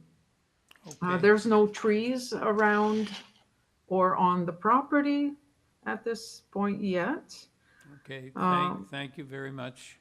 Okay. All right, panel, any questions, or do we have a motion? Nimrod? So we're in committee then? Yes. Okay, I think what's proposed is minor. It's simply a canopy addition, and that is what's triggering the 2 lot coverage variances. So I would move approval, and I'm just checking if there's any conditions. None. None. All right, so here you second the motion? Yes, I am. All right, all in favor? You have your approval, thank you very much. Number 20, 177 Balsam Avenue. Purpose of this application to alter the existing 2-story detached dwelling by constructing a 3rd-story addition. Mr. Smith, well, pardon me. Material submitted with the application by the applicant and email correspondence from planning. Mr. Smith. Good morning, I should say good afternoon, Mr. Chair, members of the panel. My name is David Smith. I'm here representing the homeowners at 177 Balsam Avenue. My address is 401 Craven Road here in Toronto. Okay, so we need a brief presentation from you because there is some opposition. No problem, understood. Through you, Mr. Chair, we are seeking 5 variances associated primarily with adding a 3rd story to the building subject property. The challenge is the lot is exceptionally shallow. It's about 60 odd feet deep, so it sort of has compounded some of the variances. Really, our only option is to build up. I've provided supporting material. Perhaps staff could bring that up, and I'll just walk through it really quickly. And then obviously I'll rebut following any opposition. Could staff bring that up? The supporting material. Yep, thanks. So while staff is doing that, I would also like to point out that we revised variance number 1. We worked with city planning. We've improved it. This is the rear yard soft landscaping, which I understand is obviously something that panel is motivated to sort of see improved on all applications. We increased ours from what is on the notice at 8.65, which is what we were previously providing. We are now providing 18.39 square meters, which is 34.8%, which is a vast improvement. A zoning waiver was submitted with the revision, but I know that we have to sort of walk through this verbally. Let me know if anything on that is unclear. Okay, go ahead, sir. Okay, so if staff could just scroll down to the next page. The subject property obviously is on Balsam Road. If you could continue, we've tried to work with the existing neighborhood aesthetic and just echo a lot of it. If staff could scroll to the next 2 pages, there's tremendous examples of 3-story, 2.5-story build-up, the architecture. If you could stop on page 7, that would be appreciated. With regards to the maximum building height, that page right there is great. With regards to max building height bylaw, it's important to note that the vast majority of the building sits very close to the permitted, sits at about 10.08. And really the variance for max building height is for the peak that you see.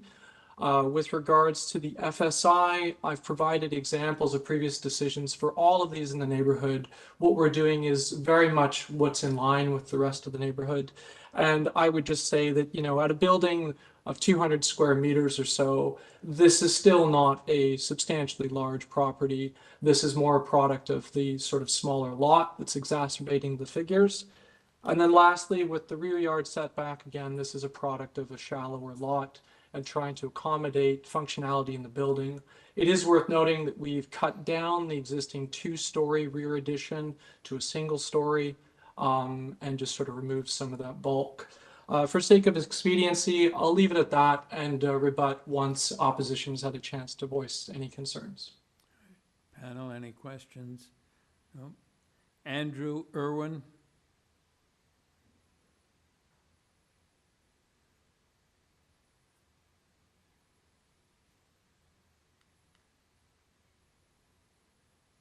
Good morning. Good morning, sir. Good morning. The name is Andrew Irwin. My address is 179 Balsam Avenue. Property just adjacent to 177 north of the property. I have 2 points that concerns I wanted to table today, if I may. The first was, there's a high importance on outdoor spaces, especially over the last few years. I think we could appreciate that. My concern is specifically with the proposed exterior wall height variance. Given the smaller size backyards on this block, and therefore how close the houses are with each other, there will be a potential negative impact on neighboring properties. This is going to be a much bigger and a much taller house, and I'm concerned that neighboring properties will very likely lose access to the backyard environment that they've come to enjoy for many, many years. And I guess I'm specifically talking about daylight and sunlight. I did hear in one of the earlier applications, there was a mention of a shadow study, which would have been great to get our hands on if that was something that could be afforded to us. My second point is with the soft landscaping. I know the developer just mentioned a slight increase. My concern there is the drainage plan understood, and what steps in this area will be taken given the reduced size of the proposed backyard and the space being taken to ensure that there are no drainage issues for any of the neighboring properties? And those were my 2 concerns. Thank you. All right, thank you. Robert McVicker.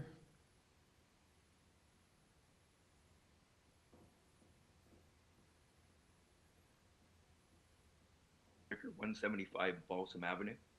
All right, sir, we didn't catch your name. If you could just tell, go ahead. Sorry, I've got a bit of a cold here. Robert McVicker, 175 Balsam Avenue. All right, thank you. Go ahead with your presentation, please. Okay, we just have a couple concerns with the proposal. One being the close proximity to our house. The exterior walls are about 5 feet apart. That's our distance between, and also our backyard is 4 feet below the grade of 177 Balsam, and it's maintained with a retaining wall. With respect to the height of the permitted building, and with it being a flat roof and resulting in the increase in the side exterior main walls, we're concerned that the height of the structure, given the proximity of the 2 houses, and also that it's going to be much higher, and the difference will also be magnified from our backyard property being 4 feet lower. So resulting in, I guess, new structure being more imposing and kind of towering above us, and concern of loss of privacy. With respect to the soft landscaping and setback proposal, so I just heard that there'll be an increase of about 10 meters squared. I'm just not sure how that will be obtained and what changes to the plan that will reflect. But we have some drainage concerns because we're 4 feet lower, and a reduction in the permeable surface area for drainage, and how that might impact the 2 properties. Also, with the flat roof, I'm not sure how that will be drained and where that water will end up, because these backyards are so small. And I guess there's also a visual issue with the structure taking up more of the lot. And one thing I wasn't sure too, I don't even know if this is part of it, but if the extension to the back, sorry, will that impact our retaining wall, and you know, will that be an issue during construction? That's pretty much all I have to say. Thank you. Thank you. Mr. Smith? All of those. Oh, sorry, I was just unmuted. I'm happy to speak to all of those. Why don't we start with the general idea of where this is being built and sidewalls. Obviously, we're building over the existing foundation, so we are no closer than what is existing. With regards to the overall height, I think it's very close to what the bylaw allows for. And considering our options as to where to build, I think that it's a reasonable proposal, particularly if we consider the architecture of the surrounding properties. If staff could bring up my supporting material one more time, I'd appreciate it. And just go to page 8, please, 9, please. So with regards to shadow and sun, I think it's important to appreciate that the vast majority of the area is already canopied by very large, tall trees. We appreciate that the sun rises in the east and sets in the west. And I think that with regards to enjoying your backyard, the vast majority of the existing condition will be maintained. The roof of the existing building, as the massing images show, is not tremendously lower than what we're proposing overall. So I would suggest that, considering the nature of the variance being minor, what we're proposing should not have a detrimental impact on the enjoyment of the rear yard for either neighbor. With regards to drainage, this is an exceptionally valid point and something that we are required to address completely with the building department before permits are issued. So I would suggest that the homeowner rest assured that if we can't satisfy this with the building department, we will not get a permit. To circle back to the soft landscaping in the rear yard, we have removed the existing non-permeable pavers and deck and increased the amount of soft landscaping. So that's how we were able to achieve that. We have tremendously bettered the existing condition, which will help us address things like drainage on our property and how we mitigate water and manage it as needed. There will be no impact to the retaining wall, as it's a shared feature by both properties, and the design suggests this much. With regards to the green space in general, considering the confines of the small lot, we've done a lot to improve on the existing condition.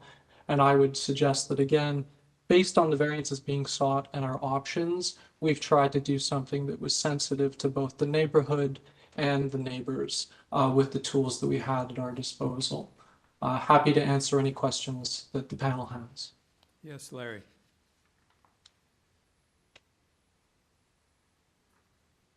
Chair? Larry? Yeah. Thank you. Can we just call up the site plan and focus in on the rear yard? I think we need to understand exactly what you're proposing and the changes you've made in concert with city staff. So, and if we can just, zoom that just a bit. So if you could just tell us exactly what is going on back here. Perfectly, yep. So where you see the proposed soft landscaping, all of that is currently a deck with semi-permeable paving underneath it. So all of that is, we'll say, not very absorptive. The deck is being removed, the permeable paving has been ripped up, and obviously you can see the soft landscaping has been installed. So that's what's increased our soft landscaping. The existing perimeter, where obviously it's listed as existing soft landscaping, will be retained as existing. Those two contribute to provide the improved soft landscaping. So you've gone up to 34%. So 65% is still hard. What's the hard? It's semi-permeable paving, primarily. If you scroll up, staff, just a bit, there's an existing garage to the side there. It's too narrow, so it's more storage than anything, but part of that transitions into the driveway, and the existing semi-permeable paving in the rear is just sort of where they'd like to put some dining equipment, stuff that you can't really put on grass. The landing off of the new addition has been reduced to basically the code minimum to be able to walk out of the back of the building, so it can't be reduced further. So your semi-permeable, what you list as semi-permeable, you're ripping that up and putting permeable pavers in? So the existing semi-permeable is to remain, but everywhere where we're showing grass, we're ripping up the existing semi-permeable and putting in literally grass, soft landscaping. So if you're gonna, couldn't you just rip up that? I mean, semi-permeable is basically the old style pavers, right? So could you not replace that with permeable pavers? I mean, if you wanted to add that as a condition, I'm sure we could. I mean, it just comes back to ultimately they kind of behave the same. Over time, the semi-permeable become plugged up and less permeable. I mean, again, what's there now is an older version. So if that's, you know, the request of the committee, we'll certainly address it. Yeah, I mean, the reality of it, permeable pavers work, but they do require maintenance to continue to work, but they do. And also, I'm just going to assume that you've got the raised wood landing. That's just like deck material, so water could go through there as well. Absolutely, yeah. So if, for example, I mean, it won't count towards your soft landscaping, but if you could replace the semi-permeable, the old pavers with permeable, and do all the other things that you've discussed with city staff, I think that might help address the neighbors' concerns about drainage and our concerns about permeability. And particularly, as you say, this is a very small rear yard with a structure that you're probably going to be discharging your roof water into the rear, I would think. So it would be helpful to have that as porous as possible. If we could limit it to the rear yard so it doesn't trickle down the driveway, I think from a cost mitigation that would seem completely acceptable. I would also state simply that, you know, with regards to the slope of the roof, we have options as to where we distribute it. Technically, it's the same amount of rain that you would have on the existing roof. We've just raised it up a floor. But I would expect it drains more to the driveway side than the rear yard. But all in, I understand the need to improve the permeability as much as possible, and we will support whatever you ask us to do. Great, thank you. Thank you. All right, any further questions? Okay. Do we have a motion, Larry?